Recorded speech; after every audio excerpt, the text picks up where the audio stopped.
Varicose veins కి సరైన చికిత్స కోసం సంప్రదించండి ఎవిస్ హాస్పిటల్. నమస్కారం. ప్రస్తుతం మనతో పాటు ఇస్కాన్ టెంపుల్ నుంచి ప్రణవానంద ప్రభుజీ ఉన్నారు. గోవర్ధన్ ఇకో విలేజ్ ఆశ్రమంలో వారు సేవ చేస్తూ ఉంటారు. ప్రత్యేకంగా కృష్ణుడి గురించి, వారి లీలల గురించి ఎన్నో మాధ్యమాల్లో ప్రవచనాలు చెబుతూ ఉంటారు. ఇందులో భాగంగా సుమన్ టీవీ వారిని సంప్రదించడం, వారు అంగీకరించడం, మరొకసారి కృష్ణుడి గురించి మనకు వివరించేందుకు వారు వచ్చేసారు. ఏమాత్రం ఆలస్యం చేయకుండా ప్రభు గారితో మాట్లాడతాం. ప్రభుజీ నమస్కారం అండి. నమస్కారం. ఎలా ఉన్నారు? బాగున్నాం, మీరు ఎలా ఉన్నారు? నేను చాలా బాగున్నాను. మరొకసారి మాకు సమయాన్ని ఇచ్చినందుకు ధన్యవాదాలు తెలియజేస్తూ, ఎన్నో సందేహాలు, ఎన్నో ప్రశ్నలు, ఎన్నో అంశాలు ఉన్నాయి మాట్లాడుకునేవి. అందులో భాగంగా ఫస్ట్ నాకు అనిపించింది, నామం పెట్టుకోవడం అంటే ఒక నామం ఇలా మాత్రమే పెడతారు. తెలుపు, అలాగే కుంకుమ, విభూది లాంటిది కావచ్చు, లేకపోతే శివుడికైతే అడ్డంగా ఇలా నామాలు పెడతారు. వెంకటేశ్వర స్వామికి సంబంధించి, విష్ణువుకి సంబంధించినవి అయితే ఇలా నిలువు నామాలు ఉంటాయి. అయితే మీరు చాలా ప్రత్యేకంగా నామాన్ని ధరిస్తారు. ఎందుకు ఈ విధంగా తిలకం పెట్టుకోవటం కారణం ఏంటండి? ఇది గౌడీయ వైష్ణవ సాంప్రదాయంలో నామాన్ని ఇలా ధరిస్తామన్నమాట. దీన్ని కూడా ఊర్ధ్వపుండ్రము అని అంట. ఒక్కొక్క సాంప్రదాయానికి ఒక్కొక్క రకంగా నామాన్ని ధరిస్తారు. వైష్ణవ సాంప్రదాయంలో ఒకటైనా గౌడీయ వైష్ణవ సాంప్రదాయాన్ని మేము ఇస్కాన్ సంస్థ కూడా ఆచరిస్తూ ఉంటుందన్నమాట. అయితే ఈ కృష్ణ భక్తులు పెట్టుకునే నామం ఇది. ఎలా పెట్టుకుంటారు అంటే, గోపీ చందనము అని ఒక విశేషమైన చందనం దొరుకుతుంది. దాంతో చందనంతో ఈ తిలకాన్ని ధరిస్తారు. దీని యొక్క అర్థం ఏంటి అని అంటే, ఇప్పుడు మేము పైన పెట్టుకున్నాం కదా, ఈ ఊర్ధ్వపుండ్రం ఉంది కదా, ఇది భగవంతుడి యొక్క శ్రీపాదాలు, అంటే భగవంతుడి యొక్క చరణాలు అనమాట. భగవంతుడి యొక్క చరణం ఎక్కడైతే ఉంటుందో అక్కడ తులసి కూడా తప్పకుండా ఉంటుంది. తులసి పైన భగవంతుడి యొక్క చరణం ఉంటుంది అనమాట. అయితే భగవంతుడి యొక్క శ్రీపాదాలు, ఇక్కడ తులసి, తులసి యొక్క ఆకు భగవంతుడి యొక్క పాదాల దగ్గరే. ఎందుకు ఇది పెట్టుకుంటాము అని అంటే, ఒకటి సూచిస్తుంది ఏంటి అని అంటే, భగవంతుడి యొక్క భక్తురాలైన తులసి అంటే భగవద్భక్తులతో ద్వారా మనం భగవంతుని చేరుకోవచ్చు, భగవంతుడి యొక్క శ్రీపాదాలను ఆశ్రయించవచ్చు అని తెలుపుతుంది అనమాట. చాలా మంది మమ్మల్ని అడుగుతారండి, ప్రభుజీ మీకు కృష్ణ భక్తి ఉంటే మనసులో పెట్టుకోవచ్చు కదా, ఇంత పెద్ద తిలకం పెట్టుకొని ఎందుకు చూపించుకోవడం ఎందుకు అడుగుతారు. అయితే నేను వాళ్ళని అడిగాను. ఆయన ఒక సాఫ్ట్వేర్ ఎంప్లాయ్ అనమాట. అయితే ఆయన నాతోటి ఈ ప్రశ్న వేస్తున్న సమయానికి ఆయన ఒక ఐడి కార్డు వేసుకున్నారు మెడలో. అన్నాను, అయ్యా మీరు ఆఫీస్ ఎంప్లాయ్ అయితే అయి ఉండొచ్చు, మరి ఐడి కార్డు ఎందుకు వేసుకున్నారు? ప్రభుజీ మరి తెలియకూడదా నేను ఈ ఆఫీస్కి సంబంధించి, నన్ను లోపలికి వెళ్ళనివ్వరు Prabhuji, I'm from this organisation అని తెలుపుకోవాలి కదా. ఒక స్కూల్ పిల్లలు ఉన్నారండి, స్కూల్కి వెళ్ళినప్పుడు యూనిఫామ్ వేసుకోవాలా వద్దా? వేసుకోకపోతే ఇంటికి పంపించేస్తారు. చదువుకోవడానికి స్కూల్కి వెళ్ళినప్పుడు యూనిఫామ్కి ఏంటి సంబంధం అని అంటే, అదొక డిసిప్లిన్, అదొక రికగ్నిషన్, అదొక ఐడెంటిఫికేషన్. కాబట్టి ప్రతి వ్యవస్థలో కూడా మీరు చూసారంటే, ఇప్పుడు మనం ఈ రోడ్ మైక్ పెట్టుకున్నాం, దానిపైన సుమన్ టీవీ అని రాస్తుంది. ఎందుకు ఉండాలి? అది జస్ట్ ట్రాన్స్మిషన్ చేస్తుంది. కానీ వి ఐడెంటిఫై, ఇది నుంచి మాధ్యమంగా మనం చేస్తున్నాము అనే ఒక విషయాన్ని మనం ప్రస్తావన చేస్తున్నాం అన్నమాట. కాబట్టి ప్రతి దానికి ఒక ఐడెంటిఫికేషన్ ఉన్నప్పుడు, భగవద్భక్తులమైన మనందరం కూడా మేము కృష్ణుడికి చెందిన వాళ్ళం, భగవంతుడి యొక్క సేవ చేస్తున్నాము, భగవంతుడి యొక్క శ్రీపాదాలు మేము నుదిటి మీద ధరిస్తున్నాము. అయితే నాకు కృష్ణుడు అంటే చాలా ఇష్టం. నాలా ఇంకా ఇష్టం ఉన్న వాళ్ళు చాలా మంది ఉన్నారు. ఇంకా కృష్ణుడే మా లోకం అన్నవాళ్ళు కూడా చాలా మంది ఉన్నారు. వాళ్ళందరూ అంటే ఇస్కాన్లోకి వెళ్ళటం కానీ, ఆశ్రమాల్లో సేవ చేయటం కానీ, పూర్తిగా సాధు జీవితం అనుభవించడం కానీ, ఇలా ఏవి కాదు, నార్మల్ లైఫ్ని లీడ్ చేస్తూ కృష్ణ భక్తి ఎక్కువగా ఉన్నవాళ్ళు ఇలా నామాన్ని ధరించవచ్చా? ధరించకపోతే ఏమన్నా ప్రాబ్లమా? ఏం లేదండి, తప్పకుండా అందరూ నామాన్ని ధరించవచ్చు. మీకు ఒక విషయం చెప్పనా, నేను ఇంజనీరింగ్ చదువుతునేటప్పుడు నేను ప్రతిరోజు కూడా నామం పెట్టుకొని వెళ్ళేవాడిని కాలేజ్కి. అవునా? ప్రతిరోజు. అప్పుడు మరి అయితే నా ఫ్రెండ్స్ స్టార్టింగ్ లో హాస్టల్ వాళ్ళు ఏమన్నారు తెలుసా, ఓ పంతులు గారు వస్తున్నారు అని అప్పుడప్పుడు జోక్ చేస్తూ ఉండేవారు అనమాట. నేను మాత్రం నాకు ముఖ్యం ఏంటి, భగవంతుడు చెప్పిన మార్గంలో మనం నడవాలి. కాబట్టి నేను నామం పెట్టుకుంటూ ఉండేవాడిని, వెళ్తుండేవాడిని. కానీ వాళ్ళు ఎంత నన్ను ఎగతాళి చేసినా సరే నేను నా అలవాటుని మార్చలేదు ఎప్పుడు కూడా. అది చూసి మళ్ళీ వాళ్ళు నన్ను ఎప్పుడైనా చూసారనుకోండి, దండం పెడుతూ ఉండేవాళ్ళు. ఎప్పుడైనా వాళ్ళకి ఏదైనా ప్రాబ్లం వచ్చింది అనుకోండి, నా దగ్గరకు వచ్చి, ఒరే ఏదైనా చెప్తావారా, ఎక్కడి నుంచి ఈ ప్రాబ్లం నుంచి బయటికి రావాలి. కానీ మనం వేరే వాళ్ళు ఏదైనా మనల్ని అంటున్నారు, ఏదో ప్రతి ప్రాబ్లం వచ్చిందని మన పనిని మనం మార్చేసుకున్నాం అనుకోండి, అప్పుడు వాళ్ళకి అర్థమవుతుంది, ఓ వీడు చాలా స్ట్రాంగ్ కాదు, మనం ఏం చెప్పినా మారిపోతాడు అని. అలాంటి వాళ్ళకి గౌరవం ఇవ్వరండి. నేను ఒకసారి మీకు ఒక విషయం చెప్తాను. మా స్కూల్లో ఒకసారి నేను ఏదో ఒక కారణం వల్ల ఫాస్ట్గా క్లాస్కి వెళ్ళాల్సి వచ్చింది. ఆ రోజు నేను తిలకం పెట్టుకోలేదు, నామం పెట్టుకోలేదు అనమాట. అయితే మా టీచర్, ఆవిడ హిందూ కాదు, వేరే ఒక రిలీజియన్కి సంబంధించిన ఆవిడ. అయితే నన్ను క్లాస్ అయిపోయాక, ఏ where is that red line on your face అని అడిగింది అనమాట. అయితే ma'am I forgot because I was in hurry అని అన్నా. No you look very good with that అని అన్నది మా టీచర్ అనమాట. సో మన ధర్మానికి సంబంధించిన వాళ్ళు కూడా కాదు, but when they see consistency, మనం మన స్పిరిచువల్ లైన్స్కి మనం కట్టుబడి ఉన్నాము, మన ధర్మాన్ని మనం ఆచరిస్తున్నాం అంటే ప్రతి ఒక్కళ్ళు కూడా మనకి రెస్పెక్ట్ ఇస్తారు. కాబట్టి మన ధర్మాన్ని మనం ఆచరించటంలో అస్సలు ఎప్పుడు సిగ్గుపడాల్సిన అవసరం లేదు. చాలా మంది నలుగురు ఏదో అంటున్నారండి. ఇప్పుడు మీరు ఇందాక ఒక మాట చెప్పారు, కాలేజ్ డేస్లో నిలబెట్టుకుంటే నవ్వేవాళ్ళు, అభాసం చేసేవాళ్ళు అని చెప్పి. కానీ ఇవాళ మీలా ఆ అనుభవం పొందుతున్న వాళ్ళు కూడా చాలా మంది ఉన్నారు. ఏదైనా చిన్న డ్రెస్ ఏదైనా మార్చుకున్నా, లేకపోతే ఏదైనా దేవుడికి సంబంధించి బొట్టు పెట్టుకున్నా కూడా చాలా మంది కామెంట్ చేసే వాళ్ళు కూడా ఉంటారు. పెద్ద భక్తుడు వచ్చాడు ఇలా ఇలా అంటూ మాట్లాడతారు. అలాంటి వాళ్ళు ఏం నేర్చుకోవాలి, ఎలా ఉండాలి, ఎలా ఉండమని మీరు చెప్తారు? మీకు ఒక విషయం చెప్తానండి. మేము కాలేజ్లో నడుస్తూ వెళ్తున్నప్పుడు చాలా మంది సిగరెట్లు తాగుతూ ఉండేవారు అన్నమాట. కొంతమంది, మా టీచర్ ఒకసారి చెప్పారు, పక్కన క్లాస్లో ఉండేవాళ్ళు క్లాస్ లోపలికి మందు బాటిల్ తీసుకెళ్ళి తాగుతున్నారట. వాళ్ళని రెస్ట్రికేట్ చేసేసారు కాలేజ్ నుంచి. ఏ పని ఎక్కడైతే చేయకూడదో అలా చేయడానికి వాళ్ళు ఎప్పుడు కూడా సిగ్గుపడట్లేదు. మనం ధార్మికంగా ఉండడానికి ఎందుకు సిగ్గుపడాలి చెప్పండి? ప్లస్ ఒకళ్ళు ఒక కల్చర్ని ఆచరిస్తున్నారు అని అంటే మనం దాన్ని రెస్పెక్ట్ చేయాలి. ఎందుకంటే భారతీయత అని అంటే భారతీయ కల్చర్. ఇప్పుడు మీకు ఒక విషయం చెప్తాను. నేను ఇంజనీరింగ్ చదువుతున్నప్పుడు ఫస్ట్ ఇయర్లో ఉన్నానన్నమాట. అయితే కాలేజ్లో ఒక ఈవెంట్ జరిగింది. ఆ ఈవెంట్కి మమ్మల్ని కూడా పిలిచారు. దానికి ఒక డ్రెస్ కోడ్ ఉందన్నమాట. సూట్ వేసుకోవాలి, ఫార్మల్స్ వేసుకోవాలి, అన్నీ కూడా వేసుకొని వెళ్ళాము. అయితే అక్కడికి పరిచయం చేయడానికి అందరూ కూడా ఒక్కొక్కరిని పరిచయం చేస్తూ ఉన్నారు. ఒక ఆయన వచ్చారనమాట మా దగ్గరికి. వచ్చి మమ్మల్ని ఎలా గ్రీట్ చేశారో తెలుసా అండి? ఇలా దగ్గరకు వచ్చి అటు ఇటు ఇలా వెస్ట్రన్ అమెరికన్స్ గ్రీట్ చేస్తారు కదా, అలా గ్రీట్ చేశారనమాట, ఇలా ఎంబ్రేస్ చేసుకొని. అయితే నాకు అనిపించింది, విచిత్రంగా అనిపించింది, నేను ఎందుకు ఇలా చేస్తున్నాడు అని. అయితే నేను అడిగా, ఇలా ఎందుకు గ్రీట్ చేస్తున్నావు అని అంటే, this is what the culture is అని అన్నారు. నేనన్నా, మన దగ్గర కల్చర్ లేకపోతే వేరే వాళ్ళ నుంచి చూసి మనం నేర్చుకోవచ్చు, కానీ మన దగ్గర ఇంత బ్రహ్మాండంగా చేతులు జోడించి నమస్తే, నమస్కారం, మీరు ఎంత బాగా స్టార్ట్ చేసేటప్పుడు నమస్కారం పెట్టారు. ఇంత మంచి సాంప్రదాయం ఉన్నప్పుడు మనం వేరే వాళ్ళని చూసి ఎందుకు నేర్చుకోవాలండి? నిజం అది.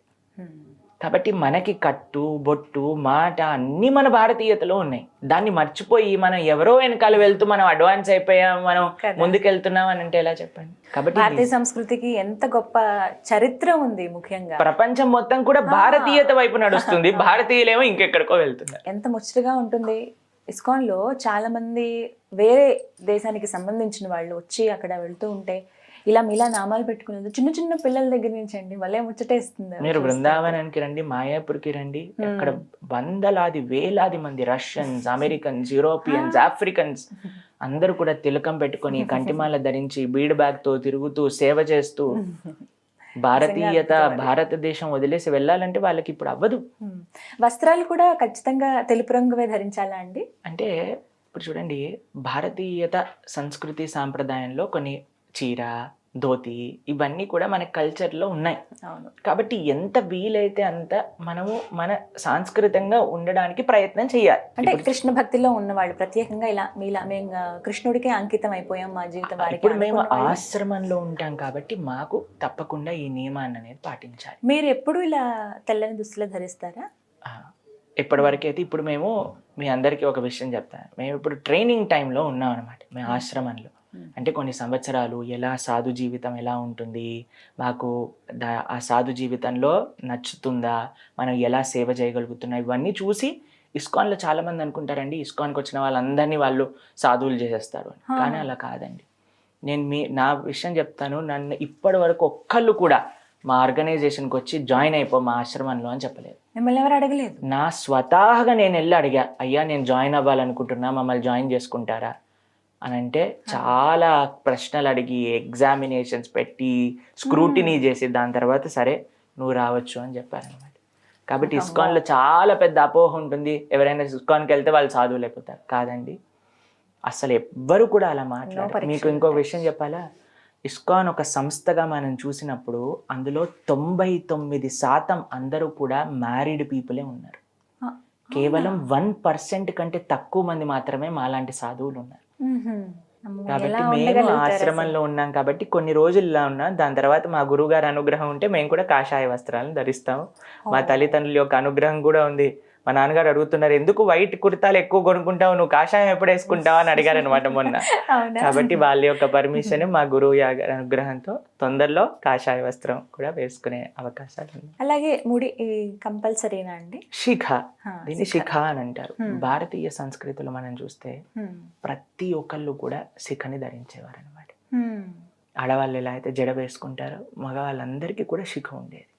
ఎందుకు అనంటే ఆ ప్రదేశాన్ని సహస్రార చక్రం అక్కడ ఉంటుంది. బ్రహ్మరంధ్రము అని అంటారు. జీలకర్ర బెల్లం పెట్టిస్తారు చూడండి పెళ్లి అయ్యేటప్పుడు, బ్రహ్మరంధ్రాన్ని ఎప్పుడు కూడా కప్పి ఉంచాలి అని చెప్తారనమాట. ఒక్కొక్క రిలీజియన్ లో మీరు చూస్తే ఒక్కొక్క విధంగా వాళ్ళు తలని కప్పుకొని ఉంటారు. మన సాంప్రదాయంలో శిఖ అనేది ఉంటుందన్నమాట. అది కేవలం ఒక్కళ్ళకి సంబంధించింది కాదు, ప్రతి సనాతనీయులు కూడా శిఖని ధరిస్తూ, మీరు ఇంత నార్త్ ఇండియన్కి వెళ్ళారనుకోండి, ఏ పని చేసే వాళ్ళ దగ్గరికైనా చూడండి వాళ్ళందరూ చక్కగా శిఖ పెట్టుకొని ఉంటారు. బృందావనంలో, వారణాసిలో, అయోధ్యలో. నార్త్ ఇండియన్లో ఇంకా శిఖ సాంప్రదాయం ఉంది. ఇక్కడ దక్షిణ భారతదేశంలో తక్కువైపోయింది అనమాట. కానీ శిఖ ధరించాలి. ప్రభుజీ, కృష్ణుడి గురించి మాట్లాడేటప్పుడు నాకు ఒక ప్రశ్న వచ్చిందనమాట. చాలా చక్కగా ఉన్న ఇంటర్వ్యూస్, అన్ని విషయాలు అడుగుతున్నారు, బాగుంది. అయితే మేము జపం చేద్దామన్న ఆలోచన వచ్చింది. ఎలా చేయాలి జపం, ఎవరెవరు చేయొచ్చు, జపం చేస్తున్న సమయంలో ఏ మంత్రాలు పఠించాలి, అసలు ఎలా చేయాలి, ఇవాళ చాలా సందేహాలు ఉన్నాయి మాకు, వీటి గురించి ప్రణవానంద గారిని అడగండి అని చెప్పి నాకు పర్సనల్గా చాలామంది క్వశ్చన్ అడిగారనమాట. ఏం చెప్తారు ప్రభుజీ, అసలు జపం ఎలా చేయాలి, ఎందుకు చేయాలో కూడా చెప్పండి ముందు. తప్పకుండా. కలియుగంలో తరించడానికి మార్గం ఏంటి అని ఒక ప్రశ్న పరీక్షిత మహారాజ్ గారు శుకదేవ గోస్వామిని అడుగుతారనమాట. ఎప్పుడైతే కలియుగం గురించి ఇంత భయంకరమైన కలియుగ వర్ణన చేస్తారు భాగవతంలో, అయ్యా మరి ఈ కలియుగంలో ఉండే వాళ్ళు తరించడానికి అవకాశం ఏంటి, వాళ్ళకి మనశ్శాంతి అసలు దక్కుతుందా జీవితంలో, ఏం చేస్తే మనశ్శాంతి కలుగుతుంది, ఏం చేస్తే భగవత్ కృప కలుగుతుంది అని అడుగుతారు. అప్పుడు చెప్తారు, కలో దోష నిదే రాజన్ అస్తి ఏకోన్మహాన్ గుణాన్ కీర్తనాత్ ఏవ కృష్ణస్య ముక్త సంగ పరం వ్రజేత్. కలో దోష నిధి, కలియుగం అంటే దోషాలకి నిధి అట. అటువంటి కలియుగంలో ఒక మానవుడికి ప్రశాంతత రావాలన్నా, భగవంతుని చేరుకోవాలన్నా మార్గం ఏంటి అంటే సులభాతి సులభమైన మార్గం భగవన్నామాన్ని జపం చేయటం. మీరు డాక్టర్ దగ్గరికి వెళ్ళారనుకోండి, ఇప్పుడు తలనొప్పితో వెళ్ళారనుకోండి ఒక మాత్ర ఇస్తారు, కడుపు నొప్పితో వెళ్ళారనుకోండి ఇంకొక మాత్ర ఇస్తారు, జ్వరంతో వెళ్ళారనుకోండి ఇంకొక మాత్ర ఇస్తారు. ఒక్కొక్క రోగానికి ఒక్కొక్క మాత్ర అంటుంది. ఒక డాక్టర్ చెప్పారనుకోండి, నేను ఒకటే మెడిసిన్ ఇస్తా, ఏ రోగం వాళ్ళైనా రాండి అని అంటే వెళ్తామా మనం? లేదు. కాబట్టి ఒక్కొక్క యుగానికి మన శాస్త్రం ఒక్కొక్క మాత్ర ఇచ్చిందనమాట. కృతేయ ధ్యాయతో విష్ణుం త్రేతాయాం యజతోమకై ద్వాపరే పరిచర్యాయాం కలో తత్ హరికీర్తనం అని అన్నారు. కృతయుగంలో ఏంటి భగవంతుని చేరుకోవడానికి మార్గము అని అంటే ధ్యానం చేయటం అట. మీకు విషయం తెలుసా అండి, ధ్యానం చేయడానికి కూర్చునే ఆసనం ఉంటుంది కదా, కరెక్ట్ పోస్చర్ లో కూర్చోవడానికి సాధన 10 సంవత్సరాలు పడుతుందట, కేవలం పోస్చర్ కరెక్ట్ చేసుకోవడానికి, కూర్చోవడానికి. అమ్మో. ఇప్పుడు మీరు చెప్పండి, కలియుగంలో ఉండే మనకి లైఫ్ ఎక్స్పెక్టెన్సీ ఇప్పుడు 70 yearsకి వెళ్ళిపోయింది. 10 సంవత్సరాలు మనం కూర్చోటంలో పెడితే ధ్యానం చేసేటప్పుడు ఆ ధ్యానం ఫలించేది ఎప్పుడు? కృతయుగంలో వందలాది సంవత్సరాలు, వేలాది సంవత్సరాలు బ్రతుకుతూ ఉండేవాళ్ళు. కాబట్టి వాళ్ళకి ఆ టైం ఉండేది, పీస్ఫుల్ గా వాళ్ళు ధ్యానం చేసుకుంటూ భగవంతుని ప్రసన్నం చేసుకునేవాళ్ళు. అందుకే మనం వింటాం, ధ్రువుడు ఇన్ని సంవత్సరాలు చేశారు అని, ఈ మహర్షి, ఈ యోగులు ఇన్ని సంవత్సరాలు చేశారు. కానీ అంత సమయం మన దగ్గర లేదు. కృతేయ ధ్యాయతో విష్ణుం త్రేతాయాం యజతో మకై. త్రేతాయుగంలో భగవంతుని చేరుకోవడానికి మార్గం ఏంటి అంటే యజ్ఞయాగాది క్రతువులు చేయడం అన్నమాట. కలియుగంలోకి వద్దాం. యజ్ఞం చేయాలంటే ఏం కావాలి? ఒక హోమగుండం కావాలి, ఆవు నెయ్యి కావాలి. మనకి అసలు ఇప్పుడు దొరికేవి ఆవు పాల అనేది చాలా పెద్ద ప్రశ్నార్థకం. టీవీలలో మనం చూస్తూ ఉంటే మాధ్యమంలో అందరూ కూడా అందులో ఏదో సర్ఫ్ కలుపుతున్నారని, షాంపూ కలుపుతున్నారని, కెమికల్స్ కలుపుతున్నారని, మొత్తం కలిపియే. కాబట్టి ఆవు అసలు పాలు ఇస్తుందా, ఆ పాలు మన దగ్గరకు వస్తున్నాయా? మీకు యజ్ఞానికి యూజ్ చేయాల్సిన నెయ్యి ఎలా తయారు చేయాలో తెలుసా? పాలని మట్టి కుండలో కట్టెల పొయ్యి మీద కాచాలి. దాని తర్వాత దాన్ని పెరుగు తోడేయాలి. పెరుగుని చిలికి వెన్న తయారు చేయాలి. వెన్నలో నుంచి వెన్న కాచితే వచ్చిన నెయ్యితో యజ్ఞం చేయాలి. అలాంటి నెయ్యి జస్ట్ పేరుకి అలా ఇలా చేసిన నెయ్యి ఇప్పుడు కనీసం ఒక 5,000 రూపాయలు పర్ కేజీ అమ్ముతున్నారు. ఒక యజ్ఞం మంచిగా చెయ్యాలి అని అంటే సుమారుగా ఒక 15 నుంచి 20 కేజీల నెయ్యి సరిపడుతుంది. ఇప్పుడు మనం ఎక్కడి నుంచి ఆ నెయ్యి తీసుకొస్తాం? అలా మంత్రాన్ని చెప్పి ఇంతకు ముందు యుగాలలో ఎలా చేసేవాళ్ళండి యజ్ఞము అని అంటే, అశ్వమేధ యజ్ఞం అని విన్నారా మీరు? అశ్వమేధ యజ్ఞం అంటే ఏం చేసేవాళ్ళంటే యజ్ఞం లోపలికి ఒక గుర్రాన్ని వేసేవారు అన్నమాట. వేస్తే ఆ గుర్రం చనిపోయేది కాదు, యజ్ఞం లోపల నుంచి ఒక మనుష్య శరీరాన్ని తీసుకొని బయటకు వచ్చేది. అంత ప్యూర్ గా ఆ మంత్రాన్ని పఠన చేస్తూ ఉండేవాళ్ళు అనమాట అప్పుడుండే ఆ పండితులందరూ కూడా. ఇప్పుడు మనం ఏమైనా నేస్తూ వస్తుందా అండి యజ్ఞంలో నుంచి? చాలా కష్టం అది. కాబట్టి ఇటు ఇంగ్రీడియంట్స్ సమకూర్చడం వేరు. మీకు ఒక విషయం తెలుసా, మీరు ఎప్పుడైనా యజ్ఞంలో కూర్చున్నారనుకోండి, అందరు, మొన్న మా ఇంట్లో ఒక యజ్ఞం జరిగింది, అందరు కళ్ళల్లో నుంచి నీళ్లు కార్చుకుంటూ కళ్ళన్నీ ఉబ్బిపోయి బయటికి వెళ్ళి లోపలికి రావటం ఎంత కష్టమైనది. ప్రతిరోజు మీరు నియమంగా యజ్ఞాలు చేయాలి అని అంటే ఎంత కష్టం, కలియుగంలో చేయలేము. కానీ అప్పట్లో ఎలా చేసేవాళ్ళు? అప్పట్లో ఎందుకంటే ఆ ఫెసిలిటీ ఉండేది. అందుకే మన రామచంద్రుడిని చూస్తా మనం యజ్ఞం చేసాం, బంగారు సీత ఇవన్నీ చెప్తూ ఉంటాం. త్రేతాయుగంలో యజ్ఞయాగాది క్రతువులు, ద్వాపరే పరిచర్యాయాం, ద్వాపర యుగంలో పరిచర్య. ఎందుకంటే కృష్ణుడు ఉండేవాడు కాబట్టి గోపికలందరూ, గోపాల బాలందరూ భగవంతుడికి సేవ చేసుకున్నారు. కానీ కలియుగంలో అటు ధ్యానము చేయలేము, ఇటు యజ్ఞయాగాది క్రతువులు చేయటం అంత ఈజీ కాదు, పరిచర్య కూడా మనకి అంత సులభమైన విషయం కాదు. మరి కలియుగంలో ఉండే వాళ్ళు తరించడానికి మార్గం ఏంటి అంటే కలో తత్ హరి కీర్తనం, భగవంతుడి యొక్క నామాన్ని జపం చేయటం. కాబట్టి ఇందుకు కలియుగంలో కృష్ణుడి యొక్క నామాన్ని జపం చేయాలి అని చెప్తారనమాట. మనకి ఉపనిషత్తులన్నీ చెప్తున్నాయి. ఏంటి అద్భుతమైన మంత్రం అని అంటే, హరే కృష్ణ కృష్ణ కృష్ణ హరే హరే, హరే రామ రామ రామ హరే హరే, ఇది షోడశాక్షర నామ్నాం కలి కల్మషనాశనం నాతర పరతరోపాయ సర్వవేదేషు దృశ్యతి. వేదాలన్నీ పైకి కిందికి ఎంత ఎతికినా సరే దీనికంటే ఒక గొప్ప మంత్రం దొరకదట కలియుగంలో జపం చేయడానికి అని చెప్తుంది శాస్త్రం.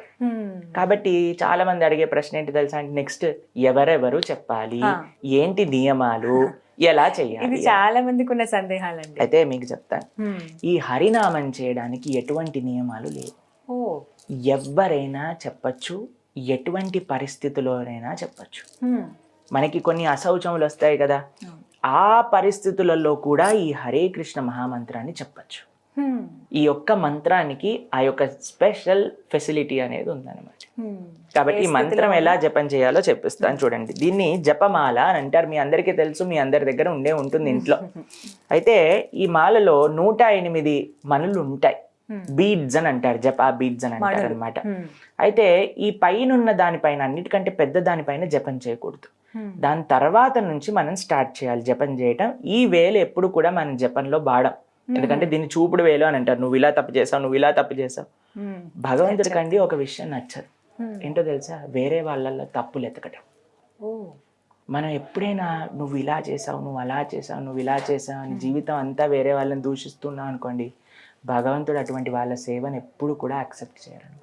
అందుకోసం ఈ వేల్నే స్వామి అన్నారు నా సేవలో ఉపయోగించకూడదని చెప్పారు. కాబట్టి ఈ వేల్ని మనం యూజ్ చేయాలన్నమాట. అయితే ఈ వేలు ఇలా పక్కన పెట్టి ఇక్కడ నుంచి మనం స్టార్ట్ చేస్తాం. హరే కృష్ణ కృష్ణ కృష్ణ హరే హరే, హరే రామ రామ రామ హరే హరే. ఇలా ఒక్కొక్క బీడ్ పైన జపం చేస్తూ వచ్చాక మనం ఇక్కడ చివరికి వస్తాం కదండి. చివరికి వచ్చాక మళ్ళీ క్రాస్ చేయొద్దు, మళ్ళీ తిప్పేసేయాలి మాలని. ఇలా తిప్పేసి ఇక్కడ నుంచి ఇక్కడికి చేయాలి, మళ్ళీ ఇక్కడికి వచ్చాక ఇలా మాలని తిప్పేసేయాలి. ఇలా జపం చేయాలన్నమాట. అయితే ఎవరైనా చేయొచ్చు, చిన్న పిల్లలు, వృద్ధులు, స్త్రీలు, పురుషులు, ఎటువంటి పరిస్థితిలో ఉన్నా, ఎటువంటి అశౌచ స్థితిలో ఉన్నా సరే ఈ మంత్రాన్ని మనం చేయొచ్చు. ఎటువంటి నియమాలు లేవు. ప్రతిరోజు నిరంతరం కూడా చక్కగా చేసుకోవచ్చు అన్నమాట. ప్రభుజీ సమయం మరి ఏ సమయంలో చేస్తే శ్రేష్టం? ప్రొద్దున పూట బ్రహ్మముహూర్తంలో చేయటం. కానీ మీకు ఆ సమయంలో వీలు లేదంటే ఎప్పుడైనా సరే మీరు చేయటం ప్రారంభం చేయండి. ఫస్ట్ దాని తర్వాత కృష్ణుడే మొత్తం క్లారిటీ ఇస్తారు మీకు ఎలా చేయాలి అనే ఒక్క చిన్న విషయం. మాట, అంటే అశౌచం ఉన్న సమయంలో పర్వాలేదు చేయొచ్చు, అది ఆడవారైనా సరే ఎవరైనా ఏమైనా ఇంట్లో ఏమైనా అనుకోని సంఘటనలు జరిగినప్పుడు కూడా అంటున్నారు. ఉదయం పూట ప్రారంభించాలంటే కొంతమంది లేచిన వెంటనే అలా స్టార్ట్ చేస్తూ ఉంటారు, కొంతమంది స్నానాదులు ఆచరించి చేస్తూ ఉంటారు. అలా స్నానం చేసే స్థితిలో కూడా లేరనుకోండి, ఇప్పుడు మాకు జపం చేయాలనిపించింది, అప్పుడు చేసుకోవచ్చా అలా? అన్నిటికంటే బెస్ట్ స్నానం చేసి జపం చేయడం. లేదు అని అంటే కొన్నిసార్లు మనకు అనారోగ్యం ఉంటుంది, దాని తర్వాత అప్పుడు స్నానం చేయలేము. అప్పుడు ఏంటి అంటే తప్పకుండా చక్కగా జపం చేసుకోవచ్చు. అపవిత్ర పవిత్రోవా సర్వావస్థాన్ గతోపివా యత్స్మరేత్ పుండరీకాక్షం సబాహ్య అభ్యంతరశుచి అని అంటారు. భగవంతుడి యొక్క నామాన్ని చెప్పడం చేత బాహ్యంగా ఆంతరికంగా శౌచం అనేది వచ్చేస్తుంది అనమాట. కొంతమంది వేరొకరి కోసం కూడా చేస్తూ ఉంటారు. ఇప్పుడు ఎవరైనా భర్తకో భార్యకో బాగోలేని స్థితిలో వాళ్ళ తరపున ఇంకొకరు చేస్తూ ఉంటారు. అలా చేస్తే అసలు ఫలితం ఉంటుందా అండి? ఇప్పుడు మీకు ఒక విషయం చెప్తాను. మీకు ఆకలేసింది అనుకోండి, ప్రభుజీ మీరు తినేయండి నా ఆకలి తీరిపోతుంది అని అంటే తీరిపోతుంది? సాధ్యం కాదు, మనమే తినాలి కదా. కాబట్టి ఎవరి జపం వాళ్ళే చేయాలి, ఎందుకంటే ఎవరి జీవితాన్ని వాళ్ళే నడిపించాలి. మనం ఎలా వేరే వాళ్ళ కోసం మనం తినేసి అయ్యా నువ్వు హ్యాపీగా ఉండి నేను తినేసాను ఈ పోర్షన్ని కూడా అంటే వాడు ఏమంటాడు, నువ్వు తింటే నాకేమొస్తుంది అని అంటారు. అవునా కాదా? అలానే జపం కూడా. కాబట్టి ఆధ్యాత్మికంగా ప్రతి ఒక్కళ్ళు కూడా, అది పిల్లలైతే పిల్లల ఆధ్యాత్మికంగా ఉండాలి, స్త్రీ ఆధ్యాత్మికంగా ఉండాలి, పురుషుడు ఆధ్యాత్మికంగా ఉండాలి, పెద్దల ఆధ్యాత్మికంగా ఉండాలి. అప్పుడే ఒక మంచి సంస్కృతి సాంప్రదాయం అనేది మన యొక్క సొసైటీలో ఉంటుంది. ఎంత సమయం చేయొచ్చండి? ఇప్పుడు ఈ మాలల్లో కూడా కొన్ని మనకి సైజెస్ ఉంటాయి, రకరకాల మాలలు ఉంటాయి. కొంతమంది చిన్నవి తీసుకుంటూ ఉంటారు. అంటే ఇప్పుడు 108 అంటున్నారు, అంత సంఖ్య కాకుండా ఇంకా తక్కువ సంఖ్యలో చేయొచ్చా? ఏ సంఖ్యలో చేయొచ్చు? అట్లీస్ట్ 108తో స్టార్ట్ చేయాలి. 108 చేయాలి అని అంటే మీకు ఒక విషయాన్ని చెప్తాను. 7 నిమిషాలు పడుతుంది సుమారుగా. ఎవరి జీవితంలో 7 నిమిషాలు లేవు చెప్పండి భగవంతుడి యొక్క నామాన్ని చేయడానికి? కాబట్టి అందరి దగ్గర ఉన్నాయి. కాబట్టి మనం సమయం తీసుకొని ఆ యొక్క మాల అనేది చేయాలి. కాబట్టి 7 minutes అంతే, ఈజీ. ప్రభుజీ ఇళ్ళ దగ్గర చేయొచ్చా లేకుంటే ఆలయంలో మాత్రమే ఇలా చేయాలా? ఇంట్లో ఎక్కడైనా సరే, మీరు ఫ్లైట్ లో ఉన్నా, ఇంట్లో ఉన్నా, షిప్ లో ఉన్నా, ఎక్కడున్నా సరే మీరు హ్యాపీగా మంత్రం చేసుకోవచ్చు. నేల మీద, గాలిలో, నీళ్లలో ఎక్కడున్నా సరే జపించుకోవచ్చు అనమాట. తప్పకుండా. నియమాలు ఏమన్నా పాటించాలండి? జపం చేస్తున్నారు, మేము ఇలా దీక్షలాగా తీసుకుంటున్నాం అన్నవాళ్ళు ఎన్ని రోజులు అలా తీసుకోవచ్చు? ఎలాంటి నియమాలు పాటించాలి? మీరు నియమాల కంటే జపం పైన ఎక్కువ ఫోకస్ చేయండి. ఆ జపం ఎప్పుడైతే మనం పాజిటివిటీని ఎక్కువగా మన జీవితంలో తీసుకుంటూ ఉన్నాం అనుకోండి, అలానే నెగిటివిటీ పోతూ ఉంటుంది. కాబట్టి మీరు ఫస్ట్ జపం స్టార్ట్ చేయండి చేయటం. నియమంగా కొన్ని రోజులు చేస్తాం, 21 రోజులు చేస్తాం, ప్రతిరోజు కూడా నియమంగా ఒక 2 మాలలు చేస్తామని ఈ మంత్రాన్ని జపం చేయండి. మీరు కొన్ని రోజులలో మీకే ఆ మంచి విషయాలు, మీకే ఇంకా ఎంతూజియాజం, ఎలా ముందుకెళ్ళాలి భక్తిలో అనే విషయాలు, ఆ ప్రేరణ అంతా కూడా ఆ జపమే మనకి ఇస్తుంది అన్నమాట. ఏమైనా పని చేసినప్పుడు పరిహారం గురించి చాలా మంది అడుగుతూ ఉంటారు. దానివల్ల మాకేంటి ఉపయోగం, మేము ఏం పొందగలుగుతాము జపం చేస్తే అని అడిగేవాళ్ళు ఉన్నారు. ఖచ్చితంగా అది ఆశిస్తారు, మానవ మాత్రలుగా అది మనకి సహజం ఏముంటుందని. అలాంటి వాళ్ళకి ఏం చెప్తారు జపం చేస్తే? మీరు ఎప్పుడైనా డబ్బులు లెక్క పెట్టారా అండి? లెక్క పెట్టినప్పుడు ఎలా లెక్క పెడతారు? డబ్బులు ఇలా తీసుకొని 1 2 3 4 5 6 7 8 9 10 ఇలా లెక్క పెడతారా? అవును, మీరందరూ కూడా లెక్క పెట్టే ఉంటారు కదండి డబ్బులు. అయితే మనం డబ్బులు లెక్క పెట్టినప్పుడు ఇలా బయటికి ఇలా చేస్తూ లెక్క పెడుతూ ఉంటాం. కానీ మీరు చూసారనుకోండి, జపం చేస్తున్నప్పుడు హరే కృష్ణ కృష్ణ కృష్ణ హరే హరే, హరే రామ రామ రామ హరే హరే అని లోపలికి అంటూ ఉంటారు. మీరు ప్రతిరోజు కూడా మీ మొత్తం ఎనర్జీని స్పెండ్ చేసి అర్జన చేసే ఈ డబ్బులు ఎప్పటికైనా సరే బయటికి వెళ్ళిపోయేవి. కానీ మీతోటి వచ్చేది ఏదన్నా ఉంటే అది భక్తి సుకృతి మాత్రమే. అందుకే ఇది లోపలికి వెళ్తుంది, దీని లోపలికి లెక్క పెడుతున్నా, అది బయటికి లెక్క పెడుతుంది. కాబట్టి లోపలికి వచ్చేది మనతో ఎల్లప్పుడూ ఉండేదాన్ని మనం తప్పకుండా శ్రద్ధగా చేయాలి కదండి. మీతోటి వచ్చేది మాకేమొస్తుంది అని అంటే ఇదే మీతోటి వచ్చేది, ఇంకేది రాదు. ప్రభుజీ మంత్రం గురించి మాట్లాడేటప్పుడు మీరు ఒక మాట అన్నారు ఇందాక, ఎక్కడ చూసినా మనకు అదే కనబడుతుంటుంది. హరే కృష్ణ కృష్ణ కృష్ణ హరే హరే, హరే రామ రామ రామ హరే హరే. అంటే ముందు రాముడు కదా, ఆ తర్వాత కదా కృష్ణుడు. ఈ సందేహం చాలా మందికి వచ్చింది, వాళ్ళ క్వశ్చన్లో కూడా అడిగారు ఇది. అంటే ఎందుకు ఈ విధంగా మీరు చెప్తూ ఉన్నారు? నిజంగా అలాగే ఉందా? అసలు ఎవరు చెప్పారు ఇలా చెప్పమని చెప్పి అని కూడా అడుగుతున్నారు. చాలా మంది మమ్మల్ని కూడా ఈ ప్రశ్న అడుగుతుంటారండి, రాముడు ముందు కదా మీరు కృష్ణుడిని ముందుకు తెచ్చారు అని. ఇంకో విషయం తెలుసా, మిమ్మల్ని అడగాల్సిన ప్రశ్న ఏంటి అని అంటే, రాముడి కంటే ముందు కృష్ణుడు లేడా? రాముడు కృష్ణుడు ఎప్పటికీ ఉన్నారు. మీకు విషయం తెలుసా, కృష్ణావతారం కంటే ముందు పరశురాముడు ఒకసారి కృష్ణుడి దర్శనం కోసం ఆయనని ధ్యానించి కృష్ణ దర్శనం పొందారు. ఇది మహాభారతంలో మనం చూస్తాం అన్నమాట. కాబట్టి రామకృష్ణులు ఎప్పటికీ ఉన్నారు వాళ్ళ వాళ్ళ లోకాలలో. కృష్ణుడు ఎప్పటికీ గోలోకంలో ఉన్నారు, రాముడు ఎప్పుడూ అయోధ్యలో ఉన్నారు. కానీ మనకు తెలిసింది యుగాలు, తర్వాత త్రేతాయుగం, తర్వాత ద్వాపర యుగం. మీరు యుగం వరకు వచ్చారనుకోండి, ఫస్ట్ కృతయుగం, తర్వాత త్రేత, తర్వాత ద్వాపరి, తర్వాత కలి అనుకున్నా. మీకు విషయం తెలుసా, మళ్ళీ కలియుగం తర్వాత ఏంటి, మళ్ళీ సత్యయుగం స్టార్ట్ అవుతుందా? మన టైం లీనియర్ కాదు, మన టైం సైక్లిక్. ఒకటి సైక్లిక్ అన్నారు అనుకోండి, అందులో ఏది ఫస్ట్ ఏది నెక్స్ట్ అని ఎలా తెలుసు చెప్పలేం కదా. మీకు ఇంకొక విషయం చెప్తానండి. వాల్మీకి కథ మనందరం వినే ఉంటాం కదా. ఆయన ఏం చెప్పారండి, మరా అన్నాడు. నారదుడు రామ అంటే అనలేకపోయారు, మరా అన్నాడు. మరా మరా మరా మరా మరా మరా మరా మరా అన్నా సరే ఆయన తరించి వాల్మీకి అయిన వారు. మనం కృష్ణుని పైన రాముడిని కింద చేస్తే మనం తరించమనండి, చెప్పండి. సాంకేత్యం పారిహాసంస్థ స్తోహం హేళనమేవ వా వైకుంఠ నామ గ్రహణం అశేషాకహరం విదుహు అని భాగవతం చెప్తుంది. అజామిలుడు అనే ఒక ఆయన ఉన్నారు భాగవతంలో, మనకి ఒక వృత్తాంతం వస్తుంది. ఆయన జీవితంలో చెయ్యని తప్పంటూ లేదన్నమాట. అన్నీ చేస్తాడు, అన్ని పాపాలు, కానీ చేసిన ఒక మంచి పని ఏంటో తెలుసా, వాళ్ళందరికంటే చిట్ట చివరి పిల్లవాడికి నారాయణ అని పేరు పెడతారు. అయితే ఆయన చనిపోయే సమయంలో ఒకసారి యమదూతలు వస్తారనమాట ఈయనని తీసుకెళ్ళడానికి. భయంతో ఆ పిల్లవాడు ఆడుకుంటుంటే నారాయణ అని అంటారు. వెంటనే విష్ణుదూతలు అక్కడికి వచ్చేసి యమదూతల్ని అక్కడి నుంచి పంపించేస్తారనమాట.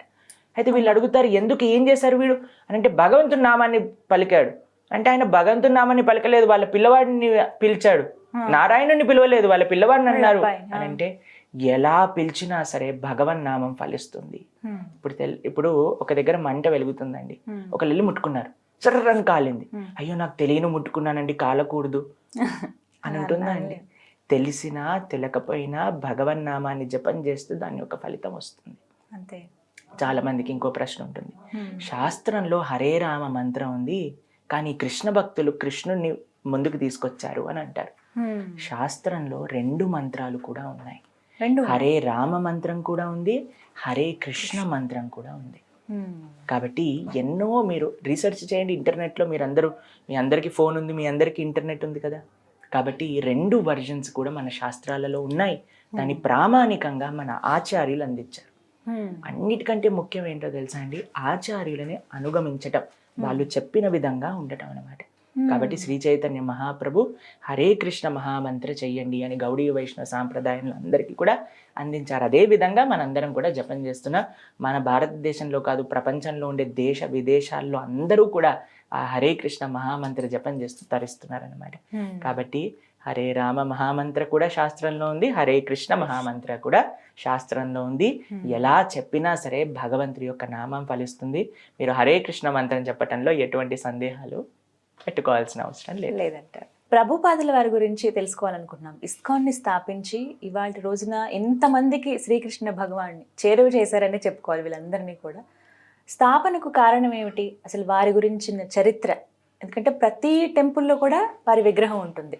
ఆయన నిజంగానే వచ్చి అలా కూర్చున్నారని అనిపిస్తుందండి, నా అనుభవం అయితే అది. ఒకసారి వారి గురించి ప్రేక్షకులకి. ఇస్కాన్ సంస్థాపకాచార్యులు అభయచరణ అరవింద భక్తి వేదాంత స్వామి శ్రీల ప్రభుపాద్, ఆయన పూర్తి పేరు అనమాట. అయితే ఆయన బెంగాల్లో కోల్కతాలో అవతరించారనమాట. అయితే ఆయన చిన్నప్పటి నుంచి చాలా ఆ గాంధీజీ గారి యొక్క మూమెంట్ ప్రభావితమయ్యి ఉండేవారు అనమాట. అయితే స్వాతంత్రం కోసం పోరాడుతూ ఉండేవారు. చాలా మంచిగా చదువుకున్నారు కూడా, ఆయనకి ఇంగ్లీష్ కూడా చాలా బాగా వచ్చేది. అయితే వాళ్ళ తల్లిదండ్రులు ఎంతో ఆధ్యాత్మికంగా ఆయనను పెంచారు. వాళ్ళ ఇంట్లో రాధాకృష్ణుడి యొక్క విగ్రహాలు ఉండేవి. ప్రతిరోజు వాళ్ళ నాన్నగారు ఎలా ఆరతి చేయాలి అవన్నీ నేర్పించడం, ప్రతిరోజు సాధువుల్ని పిలిచి ఈయనతో వాళ్ళందరికీ కూడా ప్రసాదాన్ని వడ్డించడం అవన్నీ నేర్పించారు. చిన్నప్పటి నుంచి ప్రభుపాదుల వారు చిన్నగా పిల్లవాడిలో ఉన్నప్పుడు ఒక రథయాత్ర, పూరి జగన్నాథ రథయాత్ర వస్తుంది కదా, ఒక చిన్న బొమ్మ రథాన్ని తయారు చేసి దాంట్లో జగన్నాథుని పెట్టి వాళ్ళ కాలనీలో అంతా కూడా రథాన్ని తీసుకెళ్తూ ఉండేవారు అనమాట.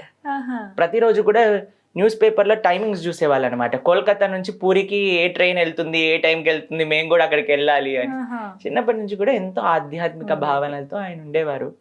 అయితే ఆయన కాలేజ్లో చదువుకుంటున్నప్పుడు ఒక ఫ్రెండ్ చెప్పారనమాట, ఇలా ఒక గురువు గారు వచ్చారు, ఆయన ఇల్లు కలుద్దాము అని. అంటే ఆయనకి ఎప్పుడైతే కాలేజ్లోకి వెళ్ళారో అప్పుడు ఆయన ఆధ్యాత్మికం కంటే ఎక్కువగా కూడా ఈ భారతదేశం యొక్క స్వాతంత్రం కోసం పోరాటంలో వాటి యొక్క విషయాలలో ఉన్నారనమాట. అయితే సరే నేను తప్పకుండా వస్తాను కలవడానికి అని శ్రీల భక్తి సిద్ధాంత సరస్వతి ఠాకూర్ దగ్గరికి వెళ్ళారనమాట. వాళ్ళ గురువు గారు, ప్రభుపాదుల వారి యొక్క గురువు గారు అనమాట. ఆయన దగ్గరికి వెళ్ళి ప్రణామం చేసి ఇలా కూర్చోగానే ఆయన అన్నారు, నువ్వు ఇంగ్లీష్ నేర్చుకున్నావు కాబట్టి ప్రపంచం మొత్తం కూడా ఇంగ్లీష్లో కృష్ణ భక్తికి పరిచయం చెయ్యి అని ఫస్ట్ మీటింగ్లోనే ఆయనకు ఒక ఆదేశాన్ని ఇచ్చేసారనమాట. దాని తర్వాత ప్రభుపాదుల వారు బిజినెస్ స్టార్ట్ చేశారు, పెళ్ళయింది, పిల్లలు అంతా కూడా. దాంతో పాటు ఆయన ఈ యొక్క గురువు గారి యొక్క సేవ కూడా చేస్తూ ఉండేవారు అనమాట.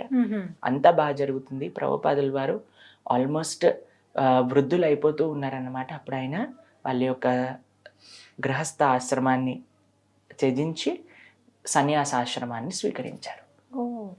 వాళ్ళ యొక్క బాధ్యతలన్నీ అయిపోయాక సన్యాసాశ్రమాన్ని స్వీకరించారు. బృందావనంలో ఉంటూ ఉండేవారు అనమాట. బృందావనంలో ఉంటూ ఉన్నప్పుడు ఆయనకి వాళ్ళ యొక్క గురువు గారి యొక్క ఆదేశం ఏంటి, ప్రపంచం మొత్తం కూడా కృష్ణ భక్తిని పరిచయం చెయ్యాలి. ప్రభుపాదుల వారికి 70 సంవత్సరాలు. ఆ సమయంలో ఆయన ఇప్పుడు నా గురువు గారి యొక్క పని, ఆయన నాకు ఇచ్చిన సేవ నేను నిర్వర్తించాలి అని. ఇప్పుడు మీరు చూసారనుకోండి, చాలా మంది ఏమంటారు తెలుసా, ప్రభుజీ దేవుడు దయ వల్ల ఈ ఒక్క ప్రాజెక్ట్ అయిపోయింది అని అంటే నేను మంచిగా నా మెటీరియల్ లైఫ్కి రిటైర్మెంట్ చెప్పి బ్రహ్మాండంగా సేవలో ఒక ఆశ్రమంలో బృందావనంలో ఎక్కడో ఒక చోటు ఉండి మీ ఆశ్రమానికైనా వచ్చి ఉంటాం ప్రభుజీ, మా వృద్ధాప్యం మొత్తం చాలా పీస్ఫుల్గా గడపాలి అని మేము అనుకుంటున్నాం. 70 సంవత్సరాల వయసులో అందరూ బృందావనానికి వెళ్ళి ఉండిపోవాలి అని అనుకుంటున్న వయసులో ఆయన బృందావనం నుంచి అమెరికాకి వెళ్ళాలి, ఎందుకంటే నా గురువు గారు నాకు ఇచ్చిన సేవ. చాలా ప్రయత్నం చేశారండి, ఎలా వీసా దొరుకుతుంది, ఎలా వెళ్ళొచ్చు, ఎవరైనా స్పాన్సర్ చేస్తారా, ఒక్క పైస కూడా ప్రభుపాదుల వారి దగ్గర ఉండేది కాదు. ఆయన పుస్తకాలు రాయడానికి పేపర్ యొక్క కొనుక్కోవడానికి డబ్బులు మిలగాలి అని 4-5 కిలోమీటర్లు నడుస్తూ వెళ్తూ ఉండేవారు అనమాట. ఒక సన్యాసిగా ఉండి 70 సంవత్సరాల వయసులో ఢిల్లీలో ప్రతి ఒక్కళ్ళ దగ్గరికి వెళ్ళి ఆయన ఈ పుస్తకాన్ని చదవండి, కృష్ణుడి గురించి తెలుసుకోండి అని అడుగుతున్నప్పుడు ఒకసారి ఒక సన్ స్ట్రోక్ తలిగి ఆయన కళ్ళు తిరిగి రోడ్డు పైన పడిపోతారనమాట, ఇండియా గేట్ దగ్గర. అప్పుడు ఆయనని తీసుకెళ్ళి ఒకరి దగ్గర కూర్చోబెడితే, మీరు ప్రొద్దు నుంచి ఏదైనా తిన్నారా అంటే ఆయన అసలు ప్రొద్దు నుంచి ఏం తినలేదు, అసలు నీళ్లు కూడా త్రాగలేదు. ప్రొద్దున లేసి ఇలా కృష్ణ భక్తిని చేయడానికి ఆ వయసులో అంతగా పరితపించారు. భారతదేశంలో ఝాన్సీలో ఆయన నిజంగా ఈ యొక్క సంస్థని ప్రారంభించాలనుకున్నారు, కానీ భారతీయులందరూ అమెరికాకు పరిగెత్తుతున్నారనమాట. అమెరికన్స్ ఎలా చేస్తే అదే మెయిన్ మాకు ప్రామాణికం అని భారతీయులందరూ అటువైపు తిరుగుతున్నారు. ప్రభుపాదుల వారు అనుకున్నారు, నేను వెళ్ళి అమెరికన్స్ ని మారుస్తా, అప్పుడు ఈ ఇండియన్స్ వింటారు. ఎందుకంటే మనకంతా వాళ్ళు ఏం చేస్తే మనం కూడా కదా అదే లైన్లో కదండి మనం కూడా వెళ్తుంది. కాబట్టి 2 కారణాలు. చాలా మంది అనుకుంటారండి ఇస్కాన్ ఒక విదేశీ సంస్థ అనుకుంటారు. ఇస్కాన్ విదేశీ సంస్థ కాదు, ఇస్కాన్ అంతర్జాతీయ సంస్థ. ఈ రెండిట్లో చాలా వేరుంది.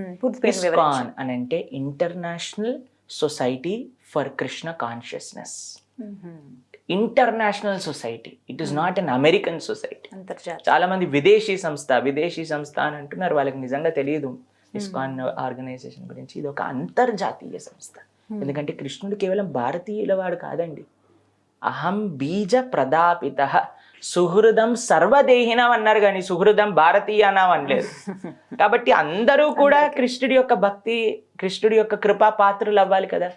అందుకు ఆయనని ప్రభుపాదుల వారిని కృష్ణ కృపా శ్రీమూర్తి అని అంటారు. కృష్ణుడి యొక్క కృపని ప్రపంచాన్ని మొత్తం కూడా పంచారనమాట. సరే, ఆయన ప్రయత్నిస్తూ ఉన్నారు ఎలా అమెరికాకి వెళ్ళాలి అని. శ్రీమతి మొరార్జీ అని ముంబైలో ఉండేవారు. ఆవిడ ఒక క్రూజ్ కంపెనీని నడిపేవాళ్ళు అనమాట. కార్గో కంపెనీని నడుపుతూ ఉండేవారు అనమాట. ఆవిడ దగ్గరికి వెళ్ళి ప్రయత్నం చేశారు, మాకు ఒక ఇస్తారా, ఒక టికెట్, మేము వెళ్ళాలనుకుంటున్నాం అమెరికాకి అని అంటే ఆవిడ అన్నారా ఆయనతో, మీరు 70 సంవత్సరాల వయసులో మీరు వెళ్ళాలి అని అనుకుంటున్నారు అమెరికాకి, మీరు అక్కడికి వెళ్తే చనిపోతారు, ఆ చలికి మీరు తట్టుకోలేరు, మీకు తెలిసిన వాళ్ళు ఎవ్వరు లేరు, మీకు డబ్బులు లేవు, ఎలా వెళ్తారు అని అంటే ఎన్నోసార్లు ప్రయత్నం చేసి ప్రాధేయపడి ఆ వయసులో ఆయన ఒక కార్గో షిప్లో అంటే సామాన్లు తీసుకెళ్తారు చూడండి, ఆ కార్గో షిప్ లో ఒక చిన్న సీట్ ఇస్తారనమాట శ్రీమతి మొరార్జీ. ఆ షిప్ లో ఎన్నో నెలలు ప్రయాణం కోల్కతా నుంచి ప్రారంభం చేసి అమెరికా బాస్టన్ కి చేరుకున్నారనమాట. ఆయన మీకు విషయం తెలుసా, కేవలం 40 రూపాయలు చేతిలో పట్టుకొని ఆయన వెళ్ళారు అమెరికాకి.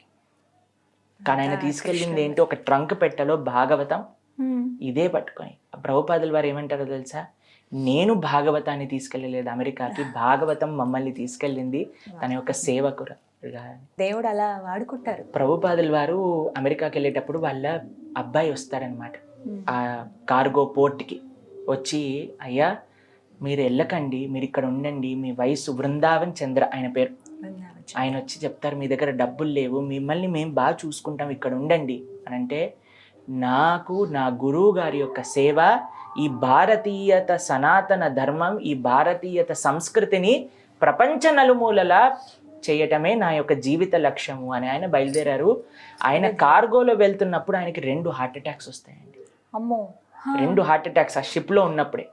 దాంతో పాటు సీ సిక్నెస్ తో మొత్తం తలనొప్పి, జ్వరము. ఒక 70 సంవత్సరాలు అంటే మనం రిలేట్ చేసుకోలేమండి అసలు ఆ యొక్క పరిస్థితికి.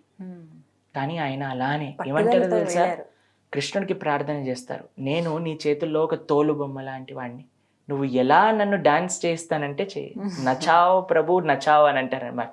నువ్వు నన్ను ఏం చేయాలనుకుంటే నేను సిద్ధంగా ఉన్నా, నాతోటి ఎలా నడిపిస్తే అలా అని. అక్కడికి వెళ్ళినప్పుడు ఎవ్వరు తెలియదండి అసలు, అమెరికాలో ఒక్కళ్ళు తెలియదు.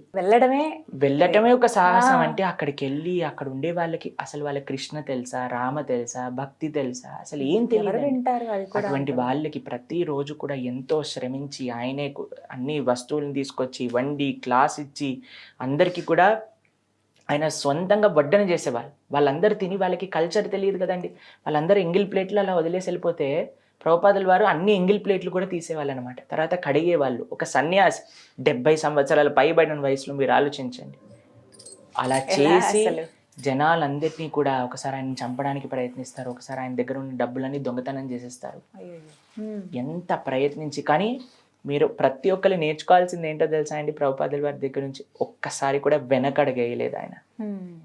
మనకి ఇంత చిన్న కష్టం వస్తే మనం అనుకుంటాం, ఓ అయిపోయింది మన ప్రయత్నం, వెనకాలకి వెళ్ళిపోతాం, లేదా డిప్రెషన్లోకి రావటం, ఆత్మహత్యలు చేసుకోవటం, ఎన్ని చూస్తున్నామండి. కానీ ఆయన ఒక్క రోజు కూడా వెనుదిరగలేదు. నేను భగవంతుడి యొక్క దయ ఉంటే తప్పకుండా జరుగుతుంది అని ప్రారంభం చేశారు. వస్తూ ఉన్నారు, వింటూ ఉన్నారు, అందరూ రావటం మొదలెట్టారు. నెక్స్ట్ 10 సంవత్సరాల్లో 14 సార్లు ప్రపంచం మొత్తం కూడా భ్రమణ చేసి 108 ఆలయాలు స్థాపన చేశారు. 5,000 మందికి దీక్ష ఇచ్చారు. ప్రపంచంలో నలుమూలలో, ఇప్పుడు మీరు ఏ కంట్రీకైనా వెళ్ళండి, ఏ మారుమూల ప్రదేశానికి వెళ్ళండి, హరే కృష్ణ అని ప్రకటిస్తారు. ఈ తిలకం చూడంగానే బీడ్ బ్యాగ్ వేసుకోగానే. కాబట్టి ఆయన చేసిన సేవ అందరూ కూడా ఏమంటారో తెలుసా అండి, ఒక మానవ మాత్రుడికి సాధ్యం కాదు. భగవంతుడి యొక్క పూర్తి కృప ఆయన పైనుండి ఇంత భారతీయత. ఇప్పుడు చూడండి, ఏ కంట్రీలో, రష్యాలో, అమెరికాలో, ఆఫ్రికాలో, యూరోప్ దేశాలలో. ఆయన ఒకసారి ఇంగ్లాండ్ వెళ్తారనమాట. లండన్కి వెళ్ళినప్పుడు అక్కడ రిపోర్టర్ అడుగుతారు, ఏం తీసుకోవడానికి వచ్చారు ఇంగ్లాండ్ నుంచి అని అంటే ఆయన అన్నారు, మీరు మమ్మల్ని ఇన్ని 100 సంవత్సరాలు పాలన చేశారు, మొత్తం ఇండియానే మొత్తం లూటీ చేశారు, కానీ ఇండియాలో నిజమైన ధనం, ఆధ్యాత్మికతను మాత్రం మీరు తీసుకోలేరు. మిమ్మల్ని తీసుకోవడానికి కాదు, మీకు ఇవ్వడానికి వచ్చాను ఆ భారతదేశ ఆధ్యాత్మిక సంస్కృతిని అని చెప్పారనమాట. కాబట్టి ప్రభుపాదుల వారు ప్రతి క్షణం కూడా జనాలకి ఇచ్చారు. ఆయన యొక్క జీవితం మొత్తం కూడా భారతీయ సనాతన సంస్కృతి, కృష్ణ భక్తి వ్యాప్తం చేయడానికి. ఇప్పుడు మనం చూస్తాం, ప్రతి ఒక్కళ్ళు చీర కట్టుకొని, ధోతి వేసుకొని, అందరు ఫారినర్స్ అందరు తిలకం పెట్టుకొని భారతదేశం అంతా భ్రమణ చేస్తూ ఎంత బాగుంటుంది. మనందరం ఏమో మర్చిపోయాం, జీన్స్ ప్యాంట్ స్కర్ట్స్ వేసుకొని, వాళ్ళందరూ ఏమో చీరలు ధోతిలు వేసుకొని వాళ్ళు బ్రహ్మాండంగా భారతీయ సంస్కృతిని ముందుకు తీసుకెళ్తున్నారు. అలా చాలా ప్రచారం జరిగింది. ఎన్నో వేల మంది కృష్ణ భక్తిలోకి వచ్చేసారు. చిట్ట చివరి సమయంలో ఆయన 20 రోజుల నుంచి ఆయన ఏం తినలేదు. ఇంకా ఆయన చిట్ట చివరి దశలో ఆయన, కానీ ఆ పడుకొని ఆ మంచం పైన కూడా భాగవతం యొక్క భాష్యాన్ని చెప్తూ ఉన్నారనమాట. ఇప్పటికీ మనం ఆ వీడియోస్, ఆ ఫోటోగ్రాఫ్స్ అన్ని కూడా ఇంటర్నెట్లో మీరు చూడొచ్చు. డాక్టర్ ఇలా పట్టుకొని చూస్తే అసలు ఎలా ఉన్నారు అసలు ఈ మనిషి ప్రాణంతో అన్నట్టుగా ఆశ్చర్యపోయేవారు అనమాట. కేవలం ఎముకలు, దానిపైన తోలు మాత్రమే కనిపించేది. అంత క్షీణించిన సమయంలో కూడా ఆయన భాష్యం చెప్తూ ఉండేవారు అనమాట. ప్రతి క్షణము కూడా ఆయన జీవితంలో గురు సేవ, కృష్ణ సేవ, భారతీయత సనాతన ధర్మ ప్రచారం. ప్రతి టెంపుల్లో కూడా, ఇస్కాన్ టెంపుల్లో కంపల్సరీ ప్రభుజీ గారిది ఉంటుందా? అంటే ప్రభుపాదుల వారిది విగ్రహం ఉంటుందా? అంటే నేను చాలా చోట్ల చూశాను. ఎందుకు ఇలా ఖచ్చితంగా వారి విగ్రహం పెడుతున్నారు? భగవంతుడి యొక్క ఏ ఆలయంలో చూసినా తన పరమ భక్తుల యొక్క విగ్రహం ఆయన స్వామి ముందే ఉంటుంది. విష్ణుమూర్తి ఆలయాలకు వెళ్ళారనుకోండి, అక్కడ గరుడు మంత్రుడు నించొని ఉంటాడు. రాముడి దగ్గరికి వెళ్ళారనుకోండి, హనుమ నించుంటారు. శివుడి దగ్గరికి వెళ్ళారనుకోండి, నందీశ్వరుడు నించుంటాడు. అలానే ఆ ఇస్కాన్ ఆలయాల్లో అంత జీవితాన్ని మొత్తం కూడా భగవంతుడికి సమర్పణ చేసి, భగవంతుడు తెలియని ప్రదేశాలలో కూడా భగవంతుడిని స్థాపన చేసి, మీకు విషయం తెలుసా? లండన్లో మా ఇస్కాన్ టెంపుల్లో ఉండే భగవంతుడి పేరేంటో తెలుసా? రాధా లండన్ ఈశ్వర. పారస్ లో ఉండే స్వామి పేరు తెలుసా? రాధా పారస్ ఈశ్వర. కాబట్టి అందరికీ ఈశ్వరుడు కృష్ణుడు, కానీ ఆయనను మర్చిపోయారు. అక్కడ అందరికీ వెళ్ళి అక్కడ కృష్ణుడిని నిజమైన ఈశ్వరుడు ఈయనే అని స్థాపన చేసి ప్రపంచానికి తన జీవితాన్ని అర్పణ చేసిన మహాభక్తుడు శ్రీల ప్రభుపాదుల వారు స్వామి ఎప్పుడు కూడా ఆయన దర్శనం చేసుకుంటూ ఉంటారన్నమాట. కృష్ణుడు అక్కడికి వచ్చి ఉన్నారు అని అంటే అది ప్రభుపాదుల వారి యొక్క దయ. అందుకోసం ప్రభుపాదుల వారు ఎప్పుడు కూడా కృష్ణుడి ముందే ఆలయంలో ఉంటారు. కానీ నేను తిరుపతికి వెళ్ళినప్పుడు, తిరుపతిలో ఇస్కాన్ టెంపుల్ సందర్శించాం. అక్కడ చూసినప్పుడు నిజంగా నేను షాక్ అయ్యాను ప్రభుజీ. అంటే నిజంగా మనిషి ఉన్నట్టుగానే ఆ విగ్రహం కూడా అలాగే తయారు చేయటం కానీ, సేమ్ అదే విగ్రహం అన్ని చోట్ల ఉంటుంది. నిజంగా మనిషి కూర్చున్నారేమో అన్నట్టుగా అనిపించింది నాకు. చాలా కళగా ఉంటుంది, నిండుగా కనబడుతుంది. మేము ప్రతిరోజు కూడా ఆలయంలోకి వెళ్ళినప్పుడు ఫస్ట్ ప్రభుపాదుల వారికి ప్రణామం చేస్తాం, దాని తర్వాత భగవంతుడికి ప్రణామం చేస్తాం. ఎందుకంటే భగవంతుడు చెప్పారు, ప్రథమస్తు గురుం పూజ్య తథైవ మమ అర్చన. ఫస్ట్ గురువు, దాని తర్వాతే నేను అని కృష్ణుడు చెప్పాడు అనమాట. కాబట్టి మనకి కృష్ణుడు అంటే ఏంటో తెలియదు. అటువంటి కృష్ణుడిని అందించిన ప్రభుపాదుల వారికి మొట్టమొదటి నమస్కారం, తర్వాత కృష్ణుడికి నమస్కారం. ప్రభుజీ, కొన్ని సంఘటనలు, కొన్ని పరిస్థితులు ఉన్న తర్వాత నాకు ఒక ప్రశ్న అడగాలనిపించింది. ఇప్పుడు జరుగుతున్నవి మన దేశంలో, దేశం పేరు మార్చేటువంటి అంతటి అవసరం ఇప్పుడు ఉందా? భారత్ చాలా మంచి ప్రశ్న మీరు అడిగారు. దేశం పేరు మార్చాల్సిన అవసరం ఉందా అని అడిగారు. కానీ అది దేశం పేరు మార్చటం కాదండి, మన దేశం పేరే భారతదేశం. మన దేశం పేరును ఒకళ్ళు మార్చారు, మళ్ళీ మనం మన దేశం పేరుని పెట్టుకుంటున్నాం అంతే. కాబట్టి ఈ దేశానికి ఎప్పటి నుంచో ఉన్న పేరు భారతవర్షం, భారతదేశం. కానీ ఇండియా ఇండియా అనేది ఎలా వచ్చింది అనే విషయాన్ని నేను చెప్తాను. మన సింధు నది మెయిన్ గా మన సివిలైజేషన్ ఉండేది అని చెప్తారు మన హిస్టరీలో చూస్తే. ఆ సింధు నుంచి అది హిందూ అయింది. కొంతమందికి స చెప్పటం రాక వాళ్ళు హిందూ చేశారు. హిందూ నుంచి ఇంకొంతమందికి హ చెప్పటం రాక వాళ్ళు దాన్ని ఇండస్ చేశారు. ఇండస్ వ్యాలీ సివిలైజేషన్ అయింది. ఎవరెవరికో పేర్లు చెప్పటం రాక ఒక చిన్న ప్రదేశాన్ని, ఆ సింధు నది తీరంలో ఉండే వాళ్ళనే ఇండియన్స్ లేదా హిందువులు అని అనుకుంటుండే ఒక ప్రదేశంలో కేవలం సింధు నది దగ్గర ఉండే వాళ్ళే భారతీయులా అండి? కాదు. మనకి విష్ణు పురాణంలో చెప్పారు పరాశర మహర్షి భారతీయులు అంటే ఇది సుమారుగా 7,000 సంవత్సరాలకి క్రితం. ఆయన భారతం అని అంటే ఏంటి అంటే సముద్రానికి ఉత్తరంగా, హిమాలయాలకి దక్షిణంగా ఏదైతే ప్రదేశం ఉందో దాన్ని భారతదేశం అంటారు. అక్కడ ఉండే వాళ్ళందరినీ భారతీయులు అంటారు అని 7,000 సంవత్సరాల క్రితం ప్రస్తావన ఉంది మనకి. ఇప్పుడే చెప్పారు. కాబట్టి ఈ దేశాన్ని వ్యాసుల వారు కూడా భాగవతంలో దీన్ని భరతవర్షము అని పిలుస్తారనమాట. కాబట్టి మనం సంకల్పం, మీరు ఎప్పుడైనా పూజలలో ఫస్ట్ చెప్తారు భరతవర్షే భరత ఖండే మేరో దక్షిణ దిగ్భాగే అని చెప్తారు. కాబట్టి మనం ఎప్పుడైనా సరే భారతీయులుగానే మన పేరు ఉండింది, కానీ ఎవరో దాన్ని పేరు మార్చారు. కానీ ఇప్పుడు మళ్ళీ మనం ఆ భారతీయత వైపు వెళ్తున్నాము అని అంటే అది పూర్తి మంచి హృదయంతో దాన్ని స్వాగతించాలి. ఎందుకంటే ఇప్పుడు మనందరం కూడా మన కల్చర్ వైపు వెళ్ళాలి, కానీ కల్చర్ దూరంగా వెళ్ళకూడదు కదండి. భారతదేశం అంటే ఏంటి? భారతీయత, దాని యొక్క సనాతన సంస్కృతి, సాంప్రదాయం, ఓపిక, నేర్పు, వసుదైవ కుటుంబకం అని ఒక భావన కేవలం ఈ భారతీయ సనాతన సంస్కృతిలో ఉంది మీరు చూసినట్టయితే. కాబట్టి ఇంత గొప్ప సంస్కృతిని మనం దూరంగా ఎందుకు పెట్టుకోవాలి? మనం హద్దుకోవాలి కదా మన దగ్గరికి. ఇప్పుడు మీరు చెప్పారు మేము ఇప్పుడు మన స్టూడియోలో వినాయక చవితి సెలబ్రేషన్స్ చేస్తున్నాము అని. ఎందుకు చేస్తున్నాం మనం? ఎందుకంటే అది మన సంస్కృతిలో ఒక భాగం కాబట్టి. దాన్ని మనం ఆచరిస్తూ ఉంటే మనం దాన్ని దగ్గరగా ఉండగలుగుతాం, కాపాడగలుగుతాం. కాబట్టి మన పేరునే మనం కాపాడకపోతే మనం ఇంకా భారతీయత ఎక్కడ ఉంటుందండి? కాబట్టి చాలా మంచి పని మన దేశాన్ని, భారతదేశం దాన్ని మార్చారు. మళ్ళీ మనం భారత్ అని వెళ్తున్నప్పుడు మన అందరం కూడా దాన్ని స్వాగతించాలి, గౌరవించాలి. ప్రభుజీ, భక్తిని చదువుని ఎలా బ్యాలెన్స్ చేసుకోవాలి? ఇది పెద్ద టాస్క్ లా కనిపిస్తుంది, సాధ్యం కావట్లేదే అనేది ఒక ప్రశ్న అయితే, అటు భక్తిని అలాగే చేస్తున్నటువంటి ఉద్యోగ వ్యాపారాలు కావచ్చు, మా నిత్య జీవన, వీటిని ఎలా బ్యాలెన్స్ చేయాలి? ఎందుకంటే పనిలో పడిపోతే భక్తిని మర్చిపోవటం, భక్తి కోసం అంటూ కొంత సమయాన్ని కేటాయించలేకపోవడం జరుగుతోంది. ఇది మాకు కాస్త ఇబ్బందికరంగా అనిపిస్తుంది. అరెరే, భక్తికి మేము దూరం అయిపోతున్నామే దేవుడికి అన్న భావన మాలో కలుగుతుంది. అసలు ఎలా బ్యాలెన్స్ చేసుకోవాలి అని అడుగుతున్నారు చాలా మంది. ఏం చెప్తారు? చాలా మంచి ప్రశ్న. ఎవరికైతే ఈ ప్రశ్న వచ్చిందో అంటే వాళ్ళకి భక్తి చేయాలి అనే ఒక నిష్ట ఉన్నట్టు అర్థం దీనికి.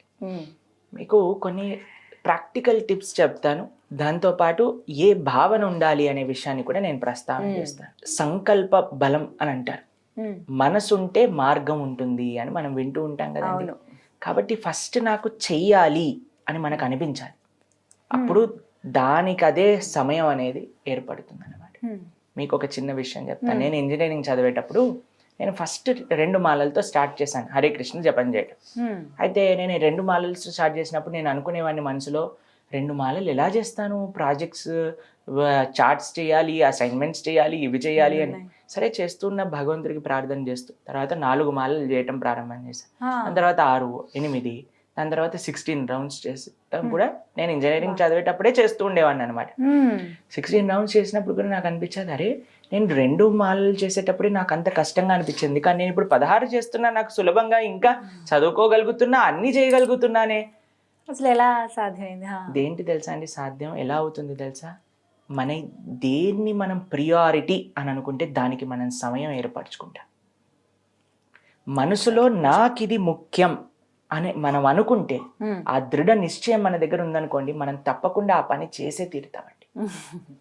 ఇది మన మనసులో ఉండాల్సిన భావన. నాకు భక్తి చెయ్యాలి, మంచిగా భాగవతం, భగవద్గీత ఇవి నేర్చుకోవాలి, భగవంతుడికి ఆరాధన చేయాలి, ఆలయానికి వెళ్ళాలి, గోసేవ చేసుకోవాలి, ఇలా మన మనసులో అనుకోండి, తప్పకుండా ఆ సమయం అనేది మీకు కలుగుతుంది. రెండో విషయం, ప్రాక్టికల్ విషయం చెప్తాను. నేను చేసేది ఏంటి అని అంటే, ప్రొద్దున పూట మేము 3:30కి లేచినప్పటి నుంచి రాత్రిపూట 9:30 వరకు పడుకునే వరకు ½ an hour స్లాట్స్గా డేని విభజిస్తాం అనమాట. విభజించి అరగంట నేనేం చేస్తున్నా, నేను ఏం చేయాలనుకుంటున్నా అని మొత్తం రాసేసుకొని ముందు రోజు రాత్రే పెట్టేసుకుంటా. అది నా టేబుల్ పైన ఉంటుంది ఎప్పుడు కూడా. ఒక్క క్షణం వేస్ట్ చేస్తున్నానని తెలిస్తే ఈ సమయానికి నువ్వేం చేయాలి అని చూసుకుంటూ ఉంటే దాని ప్రకారంగా నా రోజు అనేది నడుస్తుంది. రాసి పెట్టుకోవడం ముఖ్యం అంటారా? ప్లానింగ్ అనేది ముఖ్యం మనకి. నేను నెసెసరీ మీరు రాసుకోండి అని చెప్పట్లేదు, కానీ ప్లాన్ చేసుకోండి. మీ సమయం ప్రొద్దు నుంచి రాత్రి దాకా ఏం చేయబోతున్నారు, ఎప్పుడు లేబోతున్నారు, ఎంత ఈ సమయాన్ని భక్తికి కేటాయిస్తున్నారు, ఎంత సమయం ఆఫీస్కి కేటాయిస్తున్నారు, లేదా చదువు కేటాయిస్తున్నారు, ఎంత సమయం రిక్రియేషన్ కేటాయిస్తున్నారు. నిజంగా మంచి అలవాటు అండి. కాబట్టి ఒక ప్రాపర్ బ్యాలెన్స్డ్ లైఫ్ అంటే ఏంటో తెలుసా అండి? మన యొక్క శరీరానికి మనం సమయం, మన యొక్క ఆరోగ్యం కోసం. 2 మన యొక్క కుటుంబం కోసం. 3 మన యొక్క ధర్మం కోసం. ఈ 3 కానీ మనం చేయగలిగితే ఎవరైనా సరే అది అప్పుడు పర్ఫెక్ట్ మార్గంలో ఒక పర్ఫెక్ట్ పర్సన్గా మనం ఉంటున్నట్టుగా అర్థం అన్నమాట. కాబట్టి ఇంకొక 3వ విషయం చెప్పిన, పైనున్న 2 అవ్వాలి అని అంటే ఎవరైతే ఈ పనులు చేస్తున్నారో వాళ్ళ యొక్క సాంగత్యంలో మనం ఉండాలి. వాళ్ళని అడిగి మనం నేర్చుకోవాలి, ఎలా మన డేని యూటిలైజ్ చేయొచ్చు, ఎలా వాళ్ళు బ్యాలెన్స్ చేస్తున్నారనే విషయాన్ని తెలుసుకొని మన జీవితంలో ఇంప్లిమెంట్ చేయాలి. కాబట్టి నాకు తెలిసిన ఎంతో మంది సైంటిస్టులు ఉన్నారు, ఇంజనీర్స్ ఉన్నారు, డాక్టర్స్ ఉన్నారు, స్టూడెంట్స్ ఉన్నారు, కిడ్స్ ఉన్నారు, అన్ని వాక్స్ ఆఫ్ లైఫ్లో ఉన్న వాళ్ళందరూ కూడా ఎంతో బ్రహ్మాండంగా భక్తి చేస్తున్నారు. అటు వాళ్ళ యొక్క బాధ్యతల్ని కూడా నిర్వర్తిస్తున్నారు. కేవలం మనం అనుకోవాలి, మనకు ఆ దృఢ నిశ్చయం అనేది ఏర్పడాలి. అది ఫస్ట్ స్టెప్. సో అప్పుడు ఖచ్చితంగా బ్యాలెన్స్ చేసుకోగలుగుతారు. తప్పకుండా భక్తిని, చదువుని, లేకుంటే భక్తిని వాళ్ళు చేసేటువంటి నిత్య పనులు, ఉద్యోగాలే కావచ్చు, ఏవైనా కూడా. ఏమన్నా మాకు టిప్స్ చెప్పండి సింపుల్గా. అంటే ఇంకా అది కష్టమైన, ఇంకా హెక్టిక్ వర్క్ ఉంది ఆ రోజు ఉద్యోగంలో, ఒక వారం రోజులు ఎక్కడికో బయటకు వెళ్ళిపోయాము, అవుట్డోర్ అది ఏవైనా కావచ్చు, అక్కడ పని ఎక్కువగా ఉంది వేరే దేశంలో లేకపోతే వేరే రాష్ట్రంలో, అక్కడ మాకు అసలు కనీసం టైం ఉండట్లేదు, అని అన్న వాళ్ళకి ఎలా వాళ్ళు మేనేజ్ చేసుకోవచ్చు? మీకు ఒక విషయం చెప్తా. రోజంతా మీకు బాగుండాలి అని అంటే మీరు ప్రతిరోజు అందరు చేసే పనే అండి. నేను కూడా అదే పని చేస్తా. ప్రొద్దున లేవంగానే నా ఫోన్ని ఛార్జింగ్ పెడతా. ఛార్జింగ్ ఒకసారి మా ఫోన్ 100% చూపించంగానే ఇంకా నాకు నిశ్చయం లేదనమాట. రోజంతా దాన్ని ఎక్కడికైనా తీసుకెళ్ళచ్చు. ఏ ఫోన్ వచ్చినా ఏ పని ఉన్నా చేసుకోవచ్చు. దాని తర్వాత రాత్రికి చూస్తాం ఫోన్ ఛార్జింగ్ అయిపోయిందని పడుకునే ముందు ఫోన్ ఛార్జింగ్ పెట్టేసి పడుకుంటాం. అంతేనా? కాబట్టి అప్పుడు మనకి నిశ్చయంగా ఉంటుంది, ఏం ప్రాబ్లం లేదు, రోజంతా బ్రహ్మాండంగా మనం ఇబ్బంది ఉండదని. కానీ మీరు ప్రొద్దున పూట లేచి బయటకు వెళ్తున్న సమయంలో మీ ఫోన్ కానీ రెడ్ కలర్ సిగ్నల్ చూపించింది అనుకోండి, బిలో 10% అనే సైన్ వినిపించింది అనుకో, మీరు ఏమంటారండి? మొన్నే నాతోటి ఇది అయింది. యాంగ్జైటీ అనమాట. నాకు ఇప్పుడు ఎలా దొరుకుతుంది నా ఛార్జర్, ఎక్కడి నుంచి ఛార్జింగ్ పెట్టుకోవాలి అని ఒక అరగంట సేపు ఆలోచించి ఒకరితో ఛార్జింగ్ చెప్పించి వెంటనే ఫోన్కి ఛార్జింగ్ పెట్టించే పని చేస్తాం. అంతేనా? కాబట్టి మనం ఫోన్కి ఛార్జింగ్ పెట్టుకుంటే ఎంత నిశ్చయంగా రోజంతా ప్రశాంతంగా ఉండగలుగుతామో అలా ప్రొద్దున లేవంగానే కొద్దిసేపు భగవంతుడి యొక్క ఆరాధన, జపము, నామము, భాగవతం చెప్పడం మనం చేసుకొని ప్రొద్దున ఎలా అయితే మళ్ళీ రాత్రి ఛార్జింగ్ పెడతారో రాత్రి starting with Krishna ending with Krishna ఇది చేస్తే మధ్యలో అంతా మీకు బాగుంటుంది.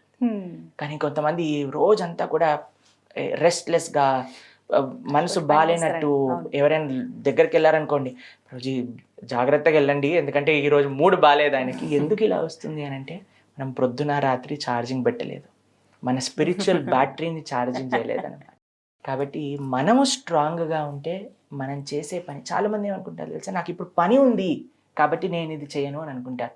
కానీ తెలుసుకోవాల్సింది ఏంటంటే నువ్వు అది చేస్తే నీ పని ఇంకా ఎఫిషియెంట్గా నువ్వు చేయగలుగుతావు, సులభం అవుతుంది, ఇంకా బాగా చేయగలుగుతారు. అది ముఖ్యం అనమాట. కాబట్టి ఇది తెలుసుకున్నప్పుడు అందుకే మేము ప్రతిరోజు కూడా అందరూ కూడా ప్రొద్దున లేవంగానే కృష్ణ భక్తికి సంబంధించిన జపం చేసుకోవటం, ఆరతి చేసుకోవటం, భాగవతం వినటం అయిపోయిందంటే నెక్స్ట్ రోజంతా పని చేయండి. దాని తర్వాత సాయంత్రం పూట కొద్దిసేపు కీర్తన వినటం, భగవద్గీత చదువుకోవటం, కుటుంబంతో కలిసి చేయండి. ఎంత ప్రశాంతంగా మీ రోజంతా ఉంటుంది అనే విషయాన్ని మీకే అర్థమవుతుంది అనమాట. It is simple, starting and ending. Prabhuji, ఈ మధ్య కాలంలో నేను ఒక వీడియో చూశానండి. కృష్ణుడు చనిపోయాడు, తను చనిపోయే ముందు ఈ విధంగా కొన్ని కార్యక్రమాలు, కొన్ని క్రియలు తాను చేశారు అని అన్నప్పుడు నాకు ఆశ్చర్యం అనిపించింది. దేవుడు నిజంగా చనిపోతాడా? ఆయన అంత్యక్రియలు ఇలా జరిగాయని కూడా చెప్తూ ఉన్నారు. అవి ఎంతవరకు నిజం? ఆ వీడియోలు నాకు మిమ్మల్ని అడిగితే కరెక్ట్ ఆన్సర్ వస్తుంది, నా సందేహం నివృత్తి అవుతుందని భావించాను. నిజంగా దేవుడికి మరణం ఉంటుందా? ఒక విషయం చెప్తాను మీకు. మనం ప్రొద్దున పూట లేసేసరికి సూర్యుడిని చూస్తాము. చూడంగానే ఈరోజు సూర్యుడు పుట్టాడు ఇప్పుడు అని అంటామా మనం? రాత్రిపూట చీకటి అయిపోగానే సూర్యుడు చనిపోయాడు అని అంటామా? మనం ఏమంటాం? సూర్యుడు ఉదయిస్తాడు, సూర్యుడు అస్తమిస్తాడంట. మనకి అస్తమిస్తాడు, మనకి సూర్యుడు కడిపోయినంత మాత్రం చేత సూర్యుడు వెళ్ళిపోయినట్ట, ఇంకెక్కడో వెలుగునిస్తున్నట్టు కదా. ఆయన నిరంతరం అలానే ఉంటాడు. కాబట్టి భగవంతుడు కూడా అసలు జన్మనే లేదు ఆయనకి. ఆయన భగవంతుడు ఎప్పుడు కూడా జన్మించడు మానవుడిగా. భగవంతుడు అవతరిస్తాడు, భగవంతుడు ఉదయిస్తాడు. ఉదయించిన సూర్యుడు ఎలా అయితే అస్తమించటం అని అంటే ఇంకొక ప్రదేశంలో ఉన్నారు, నువ్వు చూడలేకపోతున్నావు అంతే. కాబట్టి భగవత్ అవతారం కూడా ఒక దగ్గర పరిసమాప్తం అయిపోయింది అని అంటే ఇంకెక్కడో కృష్ణుడు లీల చేస్తున్నట్టు అనమాట. కాబట్టి భగవంతుడికి ఎప్పుడు కూడా మరణం అనేది ఉండదు. కానీ ఆధారాలతో సహా ఉన్నాయి, ఏ విధంగా చేశారు, చనిపోయాడు కృష్ణుడు అని కూడా. సరే, మీకు ఒక ఉదాహరణ చెప్తా. కృష్ణుడు 7 సంవత్సరాలు ఉన్నప్పుడు మనం చూస్తాం గోవర్ధనాన్ని ఎత్తారు. ఒక ఎడమ చేతి చిటికని వేలు పైన 21 కిలోమీటర్లు ఉండే ఒక పర్వతాన్ని, ఇప్పుడు మనం చూస్తే 21 కిలోమీటర్లు, ద్వాపర యుగంలో ఎలా చాలా విస్తారితంగా చాలా వైభవంగా ఉండేదని చెప్తారు. అటువంటి ఎత్తిన ఆయన మనకి ఒక చిన్న, మనం అప్పుడప్పుడు వింటుంటాం కదండి, ల్యాండ్ స్లైడ్ అయిపోయిందండి, లారీలు కార్లు అన్ని కూడా చట్నీ అయిపోయాయి, ఆ రాళ్ళు పడిగా అని వింటూ ఉంటారు మీరు, న్యూస్లలో వస్తూ ఉంటుంది. ఆ హిమాలయాల ప్రాంతంలో ఒక రాయి పడితేనే మనిషి పోతాడు, అటువంటిది ఒక పర్వతాన్ని ఎత్తిన కృష్ణుడికి ఆ రోజు ఏం కాలేదు 7 సంవత్సరాల వయసులో ఉన్నప్పుడు. తాను మథురకెళ్ళి మథుర నుంచి చదువుకోవడానికి సాందీపని ముని ఆశ్రమానికి వెళ్ళినప్పుడు గురు దక్షిణగా మీకేం కావాలి అని అంటే చనిపోయిన నా కుమారుడు కావాలి అని అడిగితే యమధర్మరాజు దగ్గరికి వెళ్ళి చనిపోయిన గురుపుత్రుడిని తీసుకొచ్చి గురువు గారికి దక్షిణగా ఇచ్చారు ఆయన. మూడవది, మనం లాస్ట్ టైం కూడా చెప్పుకున్నాం, ప్రహసన అనే ఒక పర్వతం పై నుంచి జరాసంధుడు యుద్ధం చేసినప్పుడు కృష్ణ బలరాములు ఇద్దరు కూడా ఎన్ని యోజనాలు విస్తీర్ణం ఉన్న పర్వతం పైన నుంచి దూకితే ఆయనకి చిన్న ఫ్రాక్చర్ కూడా అవ్వలేదు. యమలోకానికి వెళ్ళారు, బలి మహారాజ్ దగ్గరికి వెళ్ళారు, విష్ణుమూర్తి దగ్గరికి వెళ్ళారు వైకుంఠంలో. ఎక్కడికి వెళ్ళినా సరే ఆయనకి ఏం కాలేదు. అన్ని ముల్లోకాల్ని జయించిన ఒక కృష్ణుడు జరా అనే ఒక వేటగాడు తన యొక్క పాదంలో బాణాన్ని వేయటం చేత చనిపోయారు అని అంటే, ఇప్పుడు కృష్ణుడి వరకు వెళ్ళొద్దండి. మన కాల్లో ముళ్ళు గుచ్చుకున్నా, మన కాల్లో ఒక బాణం తలిగినా, మన కాల్లో ఒక బుల్లెట్ దిగినా ఎవరైనా చనిపోతారు అని మనం చెప్పగలుగుతామండి? లేదు. అంతెందుకండి, మన సినిమాలలో మన సీరియళ్లలో ఈ గన్ పాయింట్ లో బుల్లెట్ దిగినా సరే వాళ్ళు ఇలా ఇలా ప్రార్థన చేసేసరికి వాళ్ళు వచ్చి కొద్దిగా ప్రేమ చూపించే ఐసీయూలోకి వెంటనే ఇట్లా లేచి కూర్చుంటారు. చూడలేదా మనం ఎన్ని సినిమాలలో? ఇక్కడ నుంచి బుల్లెట్ దిగినా, ఇక్కడ నుంచి బుల్లెట్ దిగినా వాళ్ళు లేచేస్తారనమాట. అవును. అంటే మనం చెప్పినంత ఫాస్ట్ గా లేవరనుకోండి, ఒక 2-3 years అవుతుంది వాళ్ళు లేవడానికి. కాబట్టి ఎవ్రీ వీకెండ్ లేస్తున్నట్టు చూపిస్తారు కానీ లేవరు. ఒక 2-3 సంవత్సరాలు వాళ్ళు టైం తీసుకుంటారు కానీ లేస్తున్నారే. అలాంటిది మనం ఎన్ని కేసులు వింటామండి. ఎంత కాంప్లికేటెడ్ గా ఉన్నా, ఒక దేశంలో భూకంపం వచ్చినప్పుడు ఒక చిన్న పిల్ల 6 నెలల వయసు ఉండే 4-5 రోజులు కింద చిక్కుకుపోయినా సరే, తీసినా సరే ప్రాణం ఉంది. ఇంత ఘోర విపత్కర పరిస్థితిలో నుంచి ఒక మానవ మాత్రుడు బయటకు వచ్చేసాడు. ఒక చిన్న బాణం పాదాల నుంచి తీసినాక కృష్ణుడు చనిపోయాడు అని చెప్తే ఎంత ఇల్లాజికల్ చెప్పండి. కాబట్టి భగవంతుడికి ఎలా అయితే మనలాంటి జన్మ లేదో, మనలాంటి మరణము కూడా భగవంతుడికి లేదు. భగవంతుడికి అవతారం తీసుకుంటారు, అవతార పరిసమాప్తి చేస్తారు. కృష్ణుడి గురించి మనందరికి అసలు కృష్ణుడు ఉన్నాడు అని తెలిసేది మన శాస్త్రం నుంచే కదండి. మీకు కాకుండా ఎక్కడి నుంచి తెలుస్తా? ఈ మధ్యలో మనం ఇంటర్నెట్ నుంచి తెలుసుకుంటున్నాం కానీ అది మనం చేసే తప్పు. శాస్త్రాన్ని అధ్యయనం చేసినప్పుడు భాగవతంలో మనం లాస్ట్ టైం కూడా చెప్పుకున్నాం, ఉద్ధవుడు కృష్ణుడి యొక్క సంవాదంలో ఏం రాసింది తెలుసా? ఆ జరా అనే పోయేవాడు ఆ యొక్క బాణాన్ని వేస్తారు, వెంటనే పరిగెత్తుకుంటూ వచ్చి కృష్ణుడికి ప్రణామం చేస్తారు. ఆయన, అయ్యా నీ పైన బాణం వేసేసాను తెలియక, ముల్లోకాల్ని జగన్నాథుడివి నువ్వు, నీ పైన బాణం వేశానంటే భగవంతుడు ఏమంటారు తెలుసా? ఏం పర్వాలేదు, నువ్వు నా చెప్పిన విధంగా నేను అనుకున్నదే నువ్వు చేశావు కాబట్టి నువ్వు ఇప్పుడు వైకుంఠానికి వెళ్ళిపో అని అంటే ఆయన 3 సార్లు ప్రదక్షిణ చేసి వైకుంఠానికి వెళ్ళిపోతాడు. బాణం వేసిన వాడు. బాణం తగిలిన వాడు చనిపోతాడా? ఎంత విశేషం చూడండి అసలు ఎలా మాట్లాడతారు జనాలు. కాబట్టి ఆయనకి బాణం తలుగుతుంది, అయినా సరే దాని వల్ల ఏం జరగదు ఆయనకి. తర్వాత ఏం జరిగింది? అందరు దేవతలు వచ్చి మొత్తం ట్రాఫిక్ జామ్ ఏర్పడిపోతుంది అనమాట ఆకాశంలో. అందరు దేవతలు విమానాలు పుయ్యి అని హారన్ కొడుతున్నారు, మేం కృష్ణుని చూడాలి, మేం కృష్ణుని చూడాలి అని. అందరూ బ్రహ్మాది, రుద్ర, ఇంద్ర, వరుణ, వాయు, చంద్ర, కుబేర అందరు దేవతలు కూడా ఉంటారనమాట. అయ్యా మా కోసం నువ్వు ఈ ప్రపంచంలో అవతరించావు, మా అందరిని కాపాడడానికి, ఈ శిక్షణ చేసి మమ్మల్ని అందరినీ రక్షించడానికి నువ్వు వచ్చావు. నువ్వు ఇప్పుడు వెళ్ళిపోవడానికి భగవంతుడి సంకల్పం చేసేసుకున్నారు. అప్పుడు అందరూ కూడా తమ కృతజ్ఞత వ్యక్తం చేస్తూ పుష్పవృష్టిని కురిపిస్తారనమాట భగవంతుడి పైన. అప్పుడు భగవంతుడు అందరినీ చూస్తే నవ్వుతో, అందరినీ చూస్తూ, తన భక్తులను అందరినీ చూస్తూ నవ్వుతో, భాగవతం ఎక్కడ కూడా కృష్ణుడు చనిపోయారు, ఆయనకు అంత్యక్రియలు చేశారు ఇవన్నీ ఏం చెప్పదండి.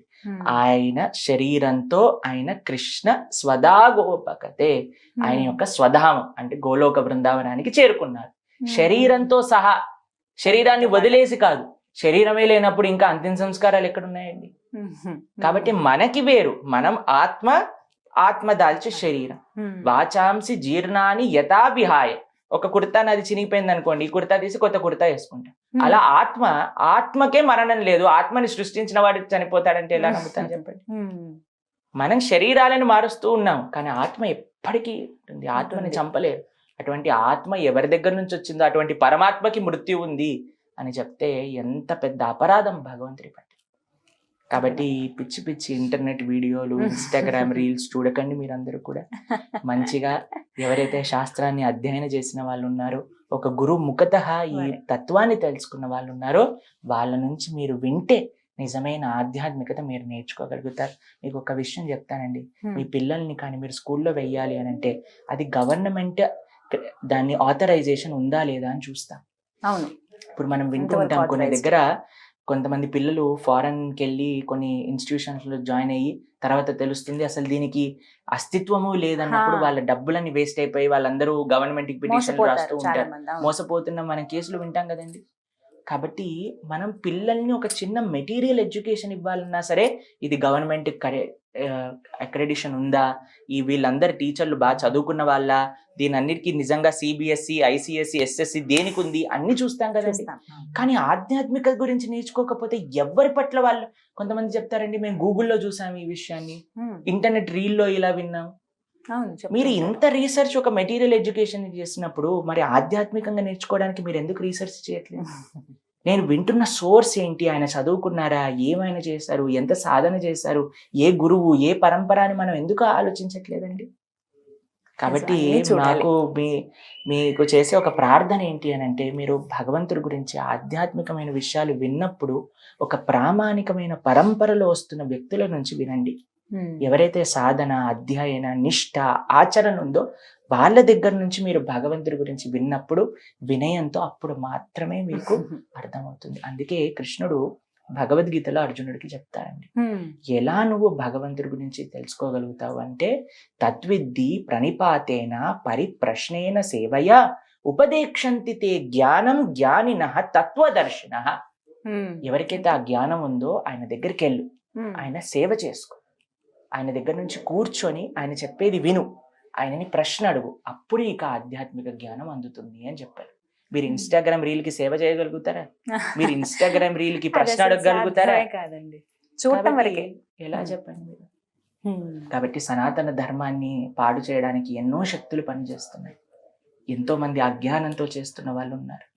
ఈ రోజు మేము ఇక్కడికి వచ్చి టీవీ మాధ్యమంగా ఎందుకు చెప్తున్నాం అని అంటే, ఎంతమందికి తప్పుడు ఇన్ఫర్మేషన్ వస్తుంది. ఆ తప్పుడు ఇన్ఫర్మేషన్లో మనకి 4 మంచి మాటలు, ఏవో మేం చెప్తున్న మాటలు కాదండి, ఇది మన ఇంతమంది ఋషులు, ఆచార్యులు, గురువులు తమ జీవితాన్ని అంకితం చేసి ఇచ్చిన శాస్త్ర సారాంశాన్ని మా గురుముఖతగా మేము విన్నాం. కాబట్టి ఒక 10 మందికి మంచి విషయాలు ఒక పోస్ట్ మ్యాన్ ఎలా అయితే డెలివరీ చేస్తారో అలా మేము ఇక్కడికి వచ్చి డెలివరీ చేయడానికి మీకు ప్రయత్నం చేస్తున్నాం అన్నమాట.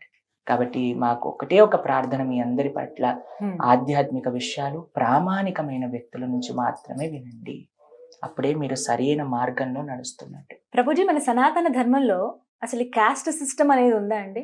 ఇప్పుడు ఇన్ని రకాల కులాలు చూస్తున్నాం మనం. నాకు అదే కొంచెం ఒక చిన్న సందేహం, ఇది అంతే. ఏం చెప్తారు? సనాతన ధర్మంలో కుల వ్యవస్థ, కాస్ట్ సిస్టమ్ ఉందా? ఇది చాలా మందికి ఉండే ప్రశ్న. ప్రభుజీ, మన ధర్మంలో ఒకళ్ళు పెద్ద, ఒకళ్ళు చిన్న, ఒకళ్ళు పవిత్రం, ఒకళ్ళు అపవిత్రం, ఇలా ఉందా అని అడుగుతూ ఉంటారు చాలా మంది మమ్మల్ని. సనాతన ధర్మంలో కుల వ్యవస్థ లేదు, వర్ణ వ్యవస్థ ఉంది. కుల వ్యవస్థ, వర్ణ వ్యవస్థ, ఈ రెండిటికి చాలా డిఫరెన్స్ ఉందండి. మీకు ఒక చిన్న ఎగ్జాంపుల్ చెప్తాను. ఒక ఆర్గనైజేషన్, సరే సుమన్ టీవీ తీసుకోండి, దీంట్లో ఒక అడ్మినిస్ట్రేటివ్ డిపార్ట్మెంట్ ఉంటుంది. సిఇఓ, మీరందరూ కూడా అడ్మినిస్ట్రేట్ చేస్తూ ఉంటారు. ఇంకొక డిపార్ట్మెంట్ ఫైనాన్స్ డిపార్ట్మెంట్ ఉంటుంది. ఇంకొక డిపార్ట్మెంట్ ఎవరైతే అందరూ పని చేస్తున్నారో స్టాఫ్ గా పనిచేసే వాళ్ళందరూ ఉంటారు. ఒక సిఇఓ ఉంటారు, ఆయన కింద అడ్మినిస్ట్రేటివ్ బ్లాక్ ఉంటుంది, దాని కింద ఫైనాన్స్ ఉంటుంది, దాని కింద ఎంప్లాయీస్ అందరూ ఉంటారు. ఇప్పుడు మీరు చెప్పండి, సిఇఓ ఒక్కడే ఉండాలి, మిగతా వాళ్ళు ఉండకూడదు అంటే దీని వల్ల ఏం ప్రయోజనం అండి? ఈ 4 ఎవరు మెయిన్ చెప్పండి మీరు? అందరూ మెయిన్ కదా. ఎవరు లేకపోయినా ఆ వ్యవస్థ అనేది ముందుకెళ్తుందా? కాబట్టి మన సనాతన ధర్మంలో ఉంది ఏంటంటే వర్ణ వ్యవస్థ. బ్రాహ్మణ, క్షత్రియ, వైశ్య, శూద్ర, ఇందులో ఎవరూ తక్కువ కాదు, ఎవరూ ఎక్కువ కాదు, అందరూ సేమ్. వర్ణము అనంటే వ్యవస్థ నడవడానికి ఉండే డిఫరెన్సియేషన్. ఒక్కొక్కళ్ళు ఒక్కొక్క పని. బ్రాహ్మణులు అని అంటే ఏంటి? Teachers. Kshatriyas protectors. Vaishyas business man. Shudras employees. ఇప్పుడు మీరు ఐటీ ఎంప్లాయీని చూసి ఏయ్ నువ్వు అపవిత్రం అని అంటావా? ఎందుకంటే everybody has their own way to play. చాలా మంది ఏమంటారో తెలుసా అండి, ప్రభుజీ మన వేదాలలో ఉన్నాయి, బ్రాహ్మణులు భగవంతుడి యొక్క ముఖంలో నుంచి వచ్చారట, క్షత్రియులు భుజాల నుంచి వచ్చారట, వైశ్యులు తొడల నుంచి వచ్చారట, శూద్రులు పాదాల నుంచి వచ్చారట. మీరు గంగా నది ఎక్కడి నుంచి వచ్చిందో తెలుసా అండి? విష్ణు పాదోద్భవీం గంగా అని అంటారు. విష్ణుమూర్తి యొక్క పాదాల నుంచి వచ్చింది గంగా నది. మనందరం ఏమో గంగా నదికి పవిత్రం అవ్వడానికి స్నానం చేయడానికి వెళ్తూ ఉంటాం. విష్ణు పాదాల నుంచి వచ్చిన గంగ పవిత్రం చేసినప్పుడు విష్ణు పాదాల నుంచి వచ్చిన శూద్రులు ఎందుకు అపవిత్రలైపోయారు చెప్పండి? ఎక్కడ ఈ లాజిక్ పనిచేస్తుంది చెప్పండి? మీకు ఇంకో విషయం చెప్తా. మీరు పెద్దల్ని కలవడానికి వెళ్ళారు, వాళ్ళ యొక్క ఆశీర్వచనం తీసుకోవాలి అనుకుంటున్నారు. వెంటనే మీరు ఏం చేస్తారండి? పాదాలకి నమస్కారం. పాదాలు పట్టుకుంటారా లేదా తల పట్టుకుని ఊపేస్తారా? పాదాలనే కదండి మనందరం పట్టుకునేది. పాదాలు పట్టుకుని ఆశీర్వచనం అడుగుతారు. అంతే. భగవంతుని కూడా సమాశ్రితాయై పద పల్లవప్లవం, స్వామి నీ యొక్క పాదాలని ఆశ్రయించ, మన శిరస్సు పైన కృష్ణుడి యొక్క పాదాలని మనం ధరిస్తాం. కాబట్టి పాదాలు ఎప్పుడు అపవిత్రం అయిపోయాయి? అన్నిటికంటే పరమ పవిత్రమైన పాదాల నుంచి వచ్చినప్పుడు పాదాల నుంచి వచ్చిన వాళ్ళు ఇంకెంత పవిత్రులు ఉంటారు. నిజమే. కాబట్టి ఇవన్నీ కూడా ఈ ధర్మంలో ఉండే తప్పులు కాదండి. ఈ ధర్మం అందరినీ కూడా సమానంగా. మీకు ఒక విషయం, ఆశ్చర్యమైన విషయం చెప్తాను. మనం భాగవతంలో రిషభదేవుడు అనే ఒక రాజుగారి గురించి వింటాం అనమాట. ఆయన భగవంతుడి యొక్క అవతారం కూడా రిషభదేవ. ఆయనకి 100 మంది పిల్లలు. 100 మంది పిల్లల్లో 81 బ్రాహ్మణులు అవుతారు, 10 మంది క్షత్రియులు అవుతారు, 9 మంది మహాభాగవత వైష్ణవులు అయిపోతారు. ఒకటే ఒక కుటుంబంలో ఒక తండ్రి గారి పిల్లలు 81 మెంబర్స్ బ్రాహ్మణులు అయిపోతారు, 10 మంది క్షత్రియులు అయిపోతారు, రాజ్య పరిపాలన చేస్తారు. అందులో అందరికంటే పెద్దవారే భరతుడు. ఆయన వెనకాలనే ఈ దేశానికి భారతదేశం అని పేరు వచ్చింది అనమాట. ఇంతకు ముందు ఇలావృత వర్షం అని పిలిచేవారు, ఆయన తర్వాత భారత వర్షం అని పిలుస్తున్నారు. కాబట్టి చూడండి, మీరు విశ్వామిత్రుని కూడా చూస్తారు, ఆయన ప్రయత్నించి బ్రహ్మర్షి అవుతారు. కాబట్టి కేవలం పుట్టిక చేత మీరు ఈ కులానికి సంబంధించి, కులం అనే వ్యవస్థే లేదండి, వర్ణంకి సంబంధించిన వాళ్ళు. ఇప్పుడు చూడండి, ఇద్దరు మదర్ ఫాదర్ డాక్టర్, పుట్టిన పిల్లవాడు కూడా మీరు డాక్టర్ అండి అని చెప్తావా? డాక్టర్ కాదు, వాడికి డాక్టర్ అయ్యే ఛాన్సెస్ చాలా ఉన్నాయి వాడు అవ్వాలనుకుంటే. కేవలం పుట్టుకతో వాడు పిల్లవాడిని పుట్టిన డాక్టర్ ప్రణవ్ అని పెట్టేస్తారా? డాక్టర్ ఫ్యామిలీలో పుడితే లేదు, పెట్టాం కదా. అడ్వకేట్ కుటుంబంలో పుట్టినంత మాత్రం అడ్వకేట్ అనేస్తామా? వాడు అడ్వకేట్ అవ్వాలి. మీకు ఇంకో విచిత్రం తెలుసా అండి? ఇంతకు ముందు అలా ఉండేదేమో, కానీ ఇప్పుడు నాకు తెలుసు వాళ్ళ 3 generations డాక్టర్స్, కానీ ఇప్పుడు ఆవిడ ఫ్యాషన్ డిజైనర్. ఒక ఫ్యామిలీ తెలుసు నాకు, 3 generations అడ్వకేట్స్, ఆయన ఇప్పుడు ఫోటోగ్రాఫర్.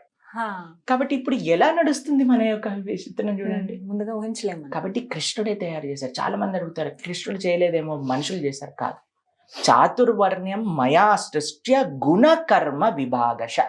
భగవంతుడు భగవద్గీతలో చెప్తారు, గుణం అని అంటే క్వాలిటీ, కర్మ అంటే చేసే పని, కేవలం పుట్టుక కాదు. కాబట్టి మనం చేసే పని, మనకుండే గుణాలు. మీకు ఒక విషయం చెప్తా. బ్రాహ్మణుడు అంటే ఎవరు అంటే దానాన్ని తీసుకొని తన జీవితాన్ని గడిపేవారు. క్షత్రియుడు అని అంటే ట్యాక్స్ ద్వారా తన జీవితాన్ని గడిపేవారు. వైశ్య అని అంటే బిజినెస్ చేసి తన జీవితాన్ని గడిపేవారు. శూద్ర అంటే సాలరీ తీసుకొని జీవితాన్ని గడిపేవారు. ఏదైనా ఇది టైప్ అన్నమాట, అంతేకాని వీళ్ళు గొప్ప వీళ్ళు తక్కువ ఇలా కాదు. ఇప్పుడు చూడండి, నాకు కాళ్ళు వద్దు, నాకు కావాలని తలే కావాలి. ఎవరైనా చెప్పారండి నాకు తల వద్దు, నేను కాళ్ళు మాత్రమే ఉంటా అని అంటే ఎక్కడండి బాడీ పనిచేస్తుందా? కాబట్టి everybody has their own way to play.